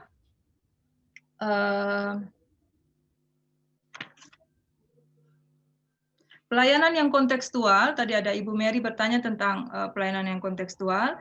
Ya, terlibat biasanya mahasiswa itu kami berkoordinasi dengan jemaat, dan banyak pendeta jemaat itu adalah alumni kami. Dan karena itu kita membangun kesepakatan bahwa pendeta-pendeta jemaat itu juga menjadi semacam mentor bagi mahasiswa yang berkediaman di wilayahnya. Banyak mahasiswa dari jemaat dari pulau lain tetapi kontrak di tempat tertentu dan mereka dibimbing oleh para pendeta atau dipantau lah ya, sehingga mereka aktif terlibat di dalam jemaat. Jadi sejak awal, sejak masuk mereka sudah terlibat di dalam seluruh kegiatan berjemaat, sekalipun mereka bukan berasal dari jemaat itu tetapi berkediaman di situ. Nah, seluruh kegiatan, misalnya sekolah minggu, menjadi pengurus organisasi pemuda, ya, dan berbagai kebutuhan bergereja, itu mahasiswa diharuskan ya sebenarnya, walaupun mungkin belum 100%, tetapi presentasi terbesar terlibat aktif di dalam kegiatan berjemaat. Dengan cara itu mereka terbiasa untuk ada di dalam paradigma intergenerasi itu, terbiasa dengan orang tua, dengan pemuda, dengan anak-anak, dan itu proses yang sangat menguntungkan. Berikutnya, kalau di dalam kampus sendiri, karena kami ada yang junior, senior, seringkali tim teaching itu kita kombinasi dan itu sangat menarik untuk diteliti. Proses tim teaching di kampus, 2 dosen mengajar satu mata kuliah, 1 senior, 1 junior, itu menarik. Kita lihat prosesnya ya, saling membagi, saling membantu, dan mempelajari berbagai tekanan. Karena setiap generasi ternyata di dalam proses pendidikannya mereka juga menginternalisasi teologi-teologi dan pendekatan atau metode-metode yang spesifik gitu. Karena itu perkembangan pembelajaran ketika tim teaching seperti itu sangat menarik untuk diteliti, bagaimana proses negosiasi, proses kolaborasi antar dosen itu sendiri terjadi, bukan hanya antar dosen dengan mahasiswa, tapi antar dosen. Mungkin itu, dan kami melihat beberapa hasil yang menggembirakan di dalam proses berkampus, yaitu misalnya banyak sekali atau beberapa mahasiswa kami laki-laki justru mendapat nilai-nilai tinggi di dalam mata-mata kuliah, misalnya teologi feminis. Beberapa mahasiswa laki-laki kami menulis skripsi tentang gender dan feminis. Ya, itu hal-hal yang bagi kami itu terobosan atau pengembangan-pengembangan yang patut diapresiasi. Lalu juga mahasiswa menulis tulisan-tulisan akhir yang merupakan terobosan-terobosan baru, misalnya perjamuan anak, pastoral transformatif, mengenai disability. Bagi kami ini indikator yang memperlihatkan bahwa inklusivitas itu berbuah di dalam kepekaan untuk tidak berdiri di perbatasan atau berdiri di belakang saja di zona nyaman, tetapi mereka bisa keluar dan berjumpa dengan siapa saja dan melakukan atau memahami kondisi serta mencoba berefleksi secara secara intergenerasi dan inklusif gitu ya. Oke. Mungkin itu dulu supaya teman-teman lain juga punya kesempatan nanti kalau ada lagi kita bisa tambahkan lagi. Ya. Makasih. Baik, terima kasih Usinensi. Lalu saya pindah ke Kamerens. Silakan, ada beberapa pertanyaan juga yang ditujukan untuk Kamerens dan FTH UKW. Ya, saya sempat mencatat beberapa hal. Tapi pada umumnya itu masa pertanyaan teknis. Pertanyaan teknis yang pertama itu bagaimana memperkenalkan pendidikan intergenerasi. Ya, saya kira itu kita semua sudah pahami bersama bahwa biasanya langkah-langkah yang tersistem itu kita buat seminar, kemudian menegaskan apa yang sudah ada. Karena seperti yang sudah saya sampaikan tadi, bahwa pada prinsipnya jiwa dari intergenerasi itu sudah ada. Dan berikutnya, saya jawab singkat-singkat saja karena kurang sehat ini. Kemudian yang kedua, bagaimana, apa tantangan dari kalau mau memulai pendidikan intergenerasi ini. Nah, saya kira kalau sudah mau memperkenalkan sistemnya, memperkenalkan dengan cara yang tadi, biasanya tantangan-tantangan yang biasa menghambat itu, yang paling sering kita keluhkan itu adalah mungkin dana, ada di program atau tidak, atau waktunya kapan. Nah, untuk mulai hal tersebut. Biasanya hal-hal teknis itu yang sering kali menjadi kendala, tapi bagi saya selagi kita mau, ketika kita sudah diperlengkapi beberapa hari ini, maka kita bisa memulai dengan percakapan-percakapan bersama pimpinan-pimpinan kita. Kemudian terkait dengan model pembelajaran. Model pembelajaran ada juga yang tadi sempat catat, bertanya tentang model pembelajaran pendidikan terintegrasi bagaimana. Nah, saya kira saya masih setuju dengan model pembelajaran kami ya. Memang tidak semuanya ya, tapi ada beberapa itu yang dapat menolong. Dan saya kira kita sudah melakukannya, yaitu belajar bersama jemaat, seperti yang tadi juga sudah disampaikan Usi dari Ambon. Sistemnya itu kalau di sini istilahnya kolegium pastoral atau SKL. Nah, saya kira itu salah satu model pembelajaran kolaborasi. Karena dari kampus ada beberapa generasi yang dosen itu mewakili beberapa generasi, kemudian memperlengkapi anak-anak, mahasiswa, dan mereka belajar bersama di lapangan dengan berbagai generasi. Nah, itu salah satu model saya kira. Dan ada juga model-model yang lain, yang model belajar mandiri, kelompok yang sudah sempat saya sampaikan tadi. Penelitian-penelitian mandiri, penelitian kelompok, dan dipresentasikan dan dievaluasi bersama. Nah, saya kira itu. Kemudian ada juga yang tadi sempat merespon tentang istilah Bapak dan Mama. Bapak dan Mama itu seolah-olah menegaskan hierarki atau ya di muatan negatifnya kuat sekali. Ya, kami menyadari itu, tetapi karena itu kebudayaan, kami berusaha mengikisnya dengan sisi positifnya, keramahan-keramahan yang kami bangun, saling menghargai, saling terbuka, dan itu yang menonjol dari relasi-relasi kami itu yang positif itu. Ya, saya kira itu saya dapat merespon 3 hal itu dan saya kembalikan. Baik. Ya, terima kasih Bu Meren. Saya lanjut ke Ibu Maria. Ada beberapa pertanyaan juga yang ditujukan kepada Ibu Maria. Bolehkah direspons?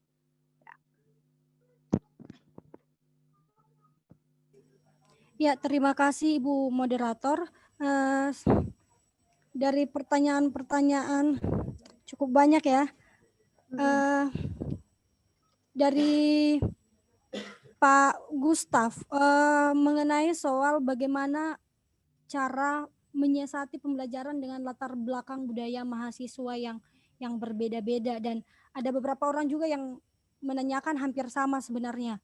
Saya mau katakan begini, seperti yang sudah saya sampaikan tadi, bahwa di STTIKAT itu karena kebetulan kita memang memakai pembinaan asrama dan semua mahasiswa itu diwajibkan untuk berbaur. Jadi tidak ada pengelompokan di dalamnya, bahkan di STTIKAT itu tidak diperkenankan kepada mahasiswa untuk menggunakan bahasa daerah dalam berkomunikasi, tapi menggunakan bahasa Indonesia ya sebagai bahasa pemersatu gitu.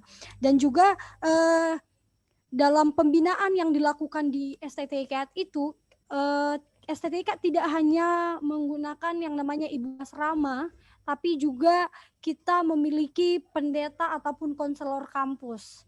Jadi setiap mahasiswa yang mungkin kurang susah bersosialisasi, kurang susah untuk menerima budaya yang lainnya, ada pendeta kampus ataupun konselor kampus yang nantinya akan membimbing ya.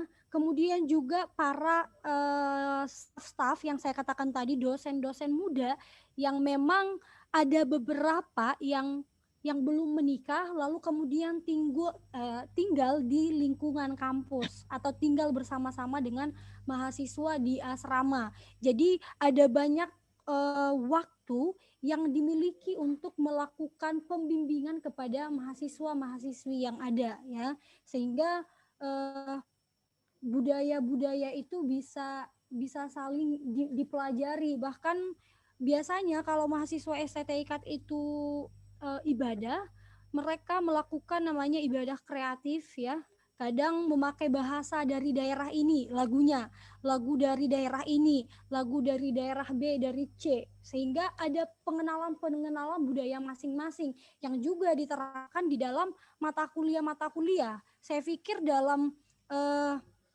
mata kuliah sosiologi juga akan membahas mengenai budaya-budaya yang ada di seluruh Indonesia, dan setiap masing-masing mahasiswa biasanya dikasih tugas untuk mempresentasikan bagaimana budaya yang ada di sukunya, sehingga perkenalan ini yang nantinya akan membuat penerimaan dari budaya-budaya yang lainnya. Lalu kemudian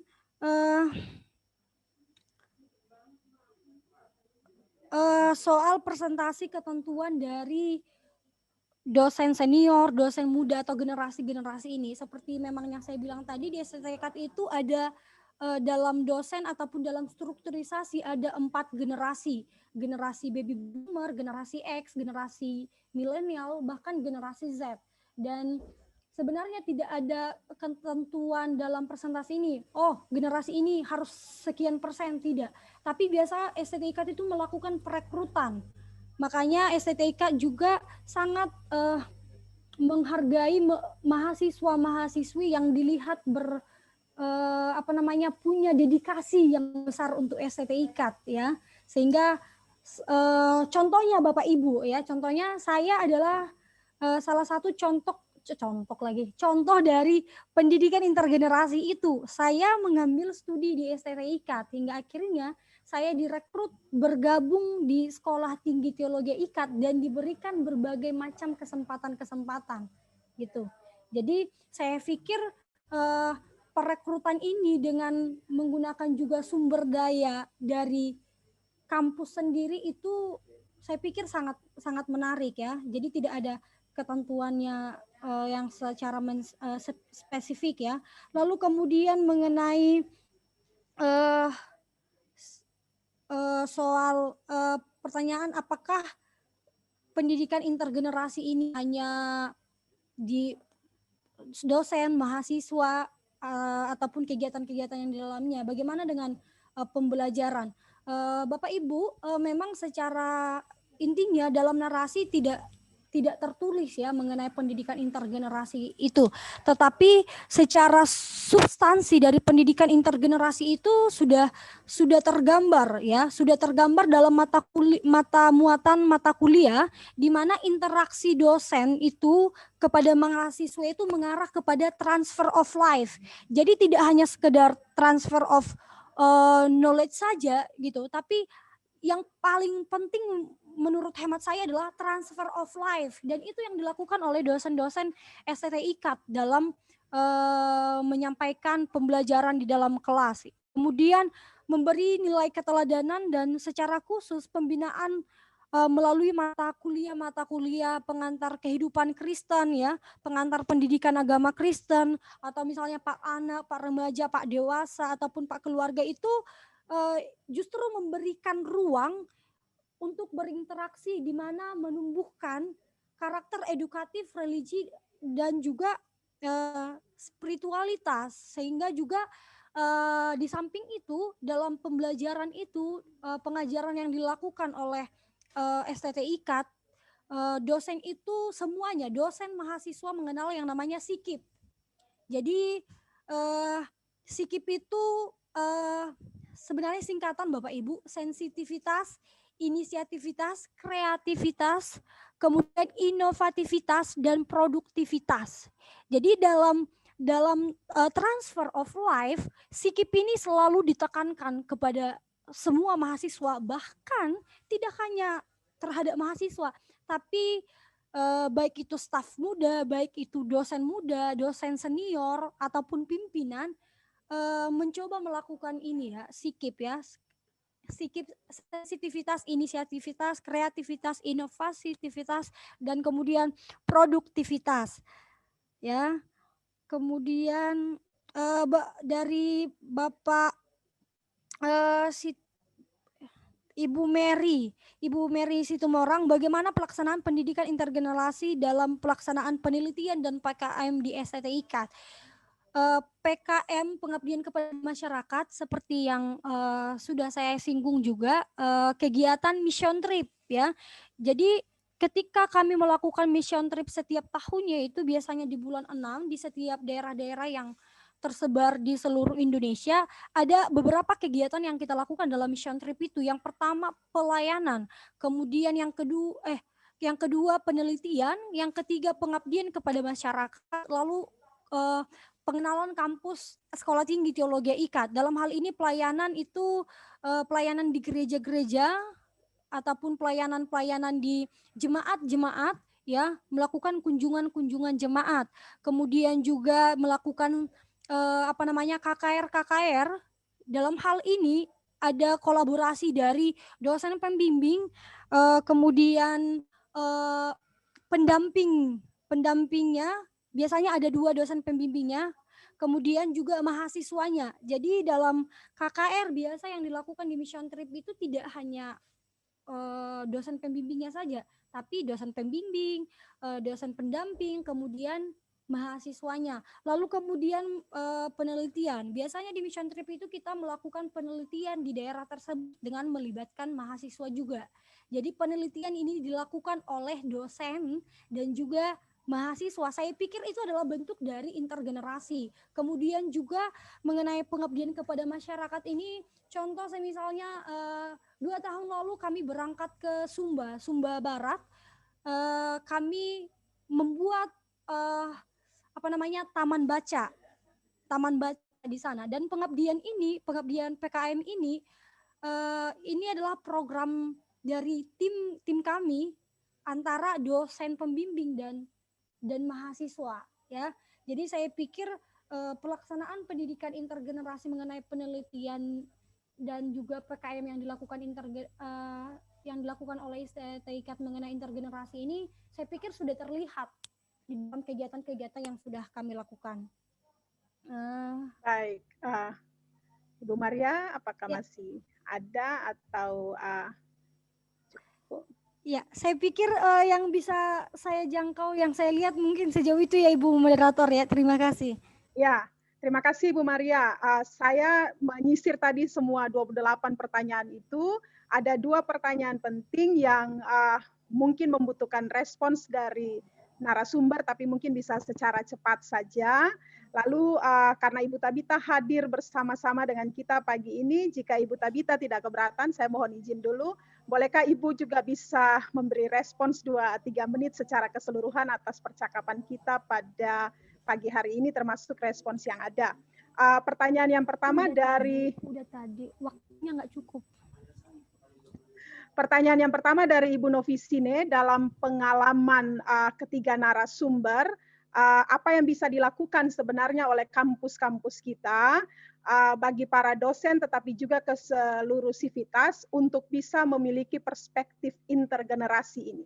Jadi secara praktek kita menghidupi, tapi untuk menamakannya kan kita sebenarnya belum sampai pada tataran itu. Mungkin ini maksudnya.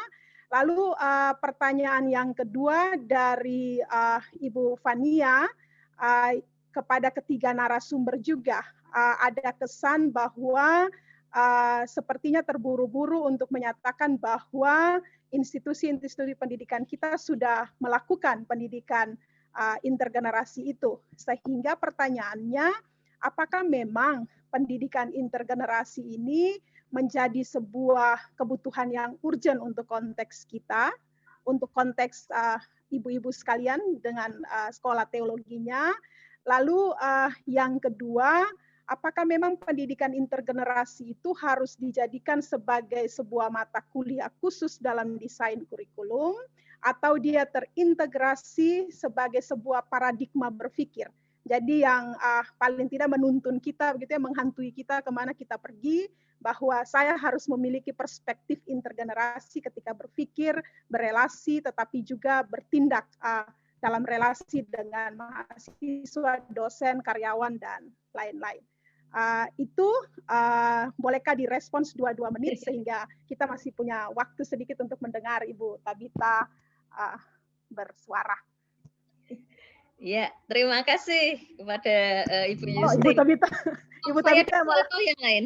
Ibu Maaf. Tabita, kita dengarkan narasumber dulu 2 menit, lalu sesudah itu Ibu Oke, punya oke, waktu saya tunggu. untuk Ya, respons. ya. Mohon maaf ya Ibu ya. Ya, salah tangkap saya, Ya. maaf. Terima kasih Ibu. Ya. Silakan Usinensi, lalu Kameren, lalu Ibu Maria. 2 menit begitu cukup ya. Baik. Sekalian selamat jumpa Ibu Tabita. Ya. Ya. Bapak Ibu, berhubungan dengan apa yang dilakukan, sebenarnya kegelisahan intergenerasi ini sudah lama, ya.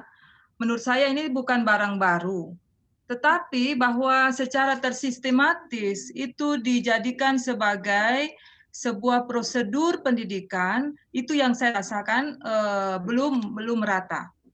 Di kampus kami pun secara tersistem itu belum dilakukan dalam pengertian ada misalnya perspektif itu masih belum secara sengaja oleh institusi dijadikan sebagai persyaratan. Nah, tetapi bahwa prakteknya berjalan itu sudah ada, bahwa prosesnya maksimal ataukah tidak itu masih di dalam pantauan, dan saya pikir ini menjadi waktu-waktu studi institut seperti begini menyadarkan kita untuk melakukan penelitian-penelitian yang lebih mendalam tentang paradigma pendidikan intergenerasi.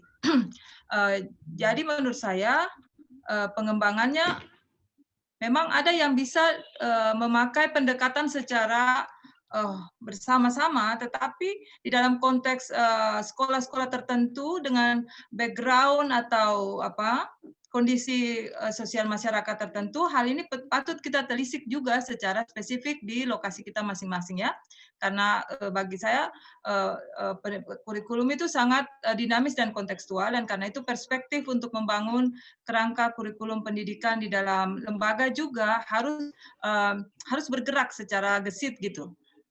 Sehingga apa yang kita lakukan bukan sesuatu yang menjadi imbas saja, tetapi benar-benar ini menjadi kebutuhan kita. Jadi kita tinggal melihat apa filosofinya yang menjadi sangat penting, teologisnya apa, ya, sebagai pendekatan sosial kita terhadap persoalan kita itu bagaimana supaya kita benar-benar mendudukannya sebagai, jika kita mau menjadikannya perspektif, maka ini harus betul-betul teraktualisasi di dalam berbagai dimensi pembelajaran di kampus. Ya.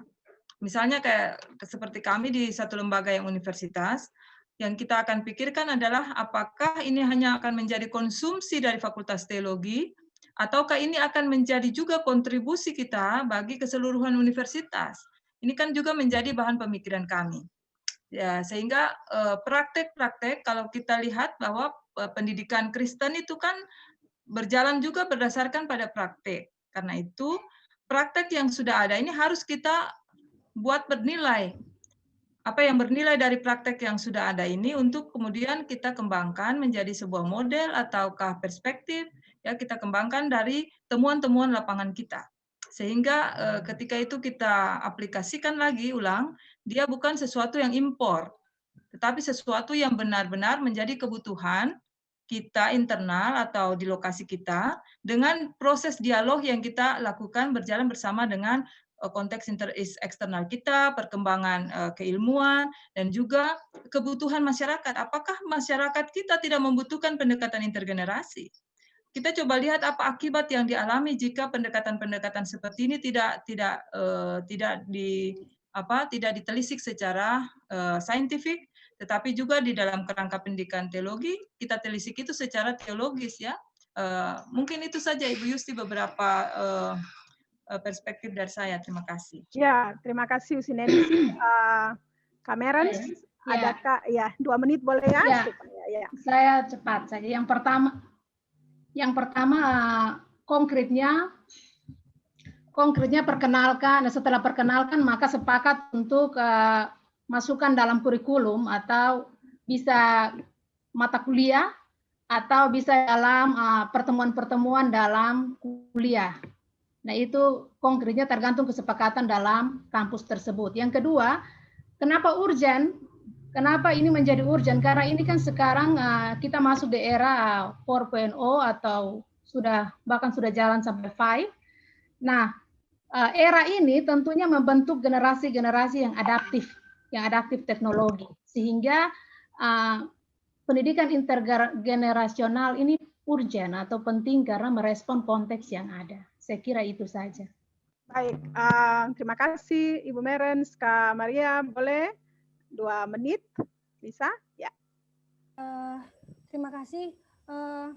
Dalam pendidikan intergenerasi ini, kalau mau dikatakan apakah ini urgent atau tidak, saya pikir ini sangat penting untuk diterapkan pada saat sekarang ya, karena ini saatnya kita mencoba merekonstruksi bagaimana kehidupan teologi ya pada saat ini ya, sehingga pendidikan intergenerasi itu memang benar-benar dilakukan secara menyeluruh, yang walaupun sebenarnya mungkin bukan hanya STT kami saja, tapi mungkin banyak STT yang sebenarnya tidak secara narasi menerapkan itu dalam kurikulum yang ada di STT. Tapi kalau kita mendengarkan pemaparan dari narasumber tentang pendidikan intergenerasi, kita melihat apa yang IKAT lakukan sebenarnya sudah bernafaskan intergenerasi itu sendiri ya, yang menjadi kebijakan-kebijakan yang berlangsung. Lalu kemudian harapannya ya kita kedepannya secara filosofis dan secara urgensi ya, kebijakan itu bisa mewarnai atmosfer akademik kita masing-masing ya, khususnya kalau misalnya di STT IKAT mungkin dalam pola pembinaan seperti Tribina yang saya sebutkan tadi akan mengarah kepada implementasi pendidikan intergenerasi yang sebenarnya. Jadi saya mau katakan ini adalah saatnya kolaborasi itu penting, kolaborasi dalam kesetaraan. Jadi tidak akan ada kesenjangan ataupun gap-gap pemisah. Itu saja mungkin yang bisa saya sampaikan, Ibu Moderator. Terima kasih. Baik, terima kasih Bu Maria. Lalu Ibu Tabita, waktu kita tinggal 5 menit. Mudah-mudahan, mohon maaf ya Ibu yang memaksa dalam waktu yang singkat ini untuk merespon. Silakan Ibu Tabita. Ya, terima kasih pada Bu Yusti dan terima kasih pada semua ibu-ibu yang jadi narasumber dan juga seluruh peserta. Kalau saya melihat sebenarnya kalau kita berbicara tentang generation gap, itu sudah lama dirasakan. Tapi waktu itu kita mungkin belum tahu apa yang menyebabkan. Barangkali kita hanya mengatakan, ya pokoknya tua muda itu selalu ada gap begitu ya, kesenjangan antar generasi. Nah, ketika teori generasi ini sudah semakin dikembangkan dan semakin mendetail, kita sekarang jadi tahu, oh generasi ini ciri-cirinya demikian. Pantas kalau saya ada sesuatu yang tidak nyambung, itu karena saya dari generasi ini dan dia dari generasi itu. Saya kira ini sangat menolong kita ketika berrelasi dengan orang-orang dari generasi yang berbeda. Tidak hanya soal komunikasi atau relasi, tetapi juga yang kita rasakan itu adalah bagaimana kita dapat menyadari siapa diri kita sehingga kita bisa mengembangkan sikap yang lebih tepat. Misalnya saya ketika mempelajari teori generasi, saya kemudian menjadi sadar saya ini boomer. Boomer itu cirinya seperti apa dan itu benar. Misalnya boomer itu suka mengatur-ngatur gitu ya. Mengatur-ngatur dan sulit untuk mundur. Itu yang menyebabkan saya juga takut kalau kena post power syndrome. Karena boomer memang susah untuk mundur. Always young, never grow old gitu ya. Itu yang menakutkan bagi saya. Jadi itu mengenali diri saya supaya ketika saya berrelasi atau bersikap, saya tahu ini hati-hati loh, saya ini seperti ini. Kemudian juga penghargaan kepada generasi yang lebih muda. Saya kira itu mau tidak mau harus kita lakukan dan kita akui. Generasi Z itu luar biasa. Dan saya senang dengan generasi Z karena dilepas mereka bisa. Cuma memang tetap harus dikendalikan karena kalau tidak mungkin saja mereka malas gitu ya. Itu yang harus dikendalikan antara asinkronus dan sinkronus misalnya begitu. Saya tidak selalu asinkronus karena saya tahu kalau dilepas begitu saja suka malas dan menunda. Tapi konsekuensinya kalau saya menghendaki mereka cepat, mereka juga ingin feedback yang cepat. Jadi dosen yang nilainya terlambat sampai bersemester-semester tidak laku di kalangan anak-anak. Anak-anak ingin cepat-cepat. Baru mengumpulkan sekarang, besok sudah tanya, bagaimana Bu? Kita baca saja belum gitu ya. Jadi harus saling menyesuaikan seperti itu. Jadi menurut saya tataran pembicaraan tentang teori generasi atau intergenerasi itu punya banyak level untuk pendidikan teologi. Jadi kita bisa mengatakan ada hal yang ilmiah yang kita pelajari dan seharusnya tidak hanya dosen pendidikan Kristiani yang belajar, tetapi semua dosen yang ada di universitas itu harus atau di sekolah teologi itu harus belajar, harus menyadari ini sehingga akan dapat mengubah cara berkomunikasi, cara mengajar dan juga peraturan-peraturan yang dibuat. Kayaknya sudah enggak zamannya ya pakai seragam. Atau keharusan kamu mahasiswa teologi harus pakai baju lengan panjang warna putih setiap hari, setiap saat, kayaknya enggak laku lagi. Pakai kaos betulnya ya enggak apa-apa gitu ya, tapi masih susah ya di beberapa sekolah teologi kalau kuliah anak perempuan harus pakai rok dan sebagainya. Kayaknya pembatasan seperti itu tidak lagi cocok untuk generasi Z. Saya suka membuli mahasiswa saya dengan mengatakan S1, S2 sekalipun gitu ya. Kalian ini kalau sudah lulus lalu masuk jemaat tiba-tiba jadi tua. Kalian sekarang mau kuliah pakai jeans yang bolong di lututnya ya saya biarkan aja, saya paling komentar hati-hati nanti lututmu masuk angin gitu ya. Tapi nanti kalau di jemaat itu jeans yang bolong itu sudah tidak bisa dipakai lagi dan harus pakai rok dan ini dan itu dengan pembatasan-pembatasan. Menurut saya apakah itu cocok dengan generasi Z sekarang? Apalagi kalau mereka bergaul dengan remaja sesama umur, tapi kemudian mereka penampilannya aneh gitu kan. Jadi ini bagaimana? Sudah saatnya loh kita mempertanyakan ulang semua aturan-aturan yang ada di STT itu. Yang harus ada penyesuaian. Saya ingat saya mengajar pertama kali itu kan tahun 90-an, saya juga pakai rok. Saya pulang dari studi S3, saya tidak lagi pakai rok ke kampus. Kenapa? Karena kampus kami sudah menjadi 4-5 lantai dan saya suka pakai tangga, saya tidak suka pakai lift. Jadi tidak make sense kalau saya pakai rok sampai ke lantai 5 gitu ya. Jadi penyesuaian itu terjadi. Kalau dulu mahasiswa tidak boleh pakai kaos t-shirt itu ke kampus untuk kuliah, loh sekarang ya dibiarkan aja lah. Kalau menurut saya asal rapi dan tidak bau, kalau saya ya enggak apa-apa gitu.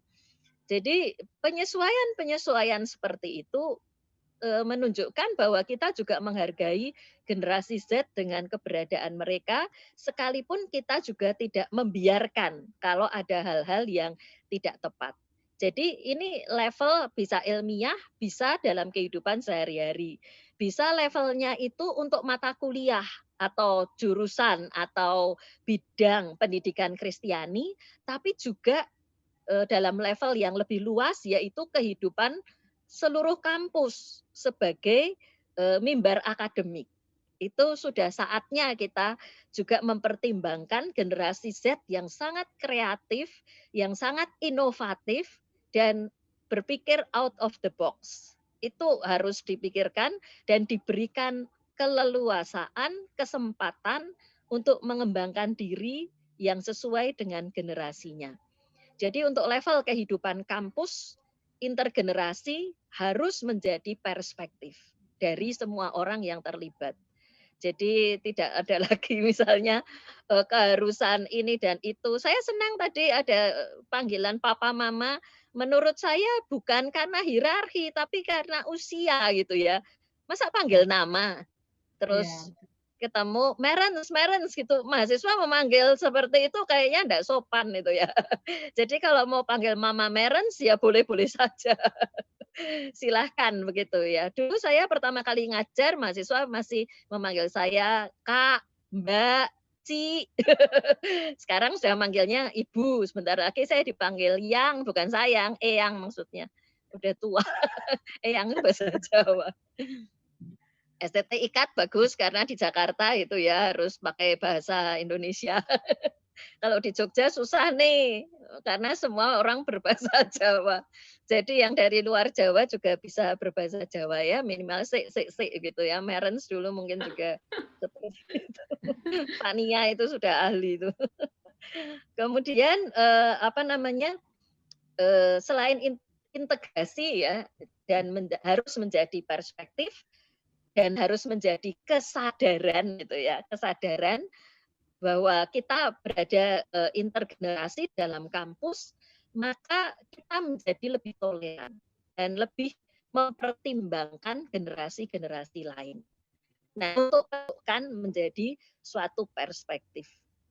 Jadi kalau kita tidak memiliki kesadaran dan perspektif intergenerasi, apa yang kita ajarkan mungkin doesn't make any sense untuk generasi Z. Itu apaan sih? Jadi itu mempengaruhi tidak hanya cara atau metode kita mengajar, tetapi juga materinya. Apa yang make sense untuk generasi sekarang. Karena kalau lulusan kita paksa menjadi tua, lalu mereka masuk ke jemaat dan menjadi tua, karena cara berpikir dan isinya itu tua, tidak heran kalau generasi muda kemudian pergi. Generasi muda kemudian tidak lagi mau ada di gereja.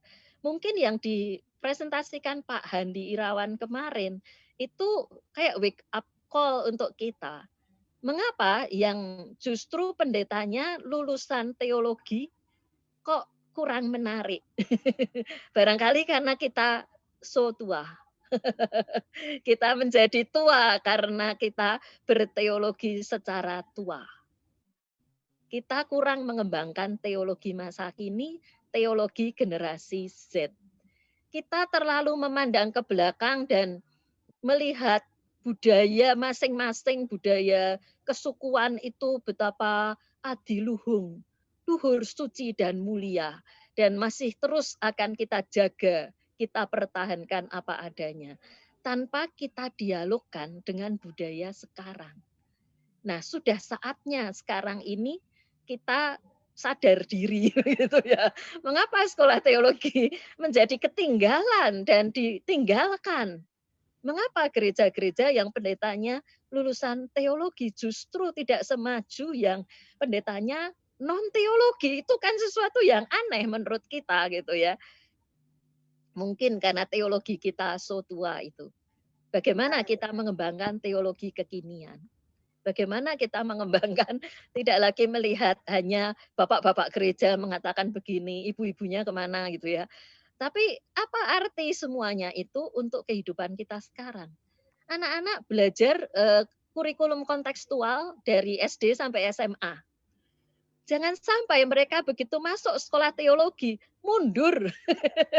Tadinya sudah maju sekali ya di SMA, lalu masuk kuliah teologi, mundur kayak kita dari abad-abad yang lampau, dari zaman dinosaurus.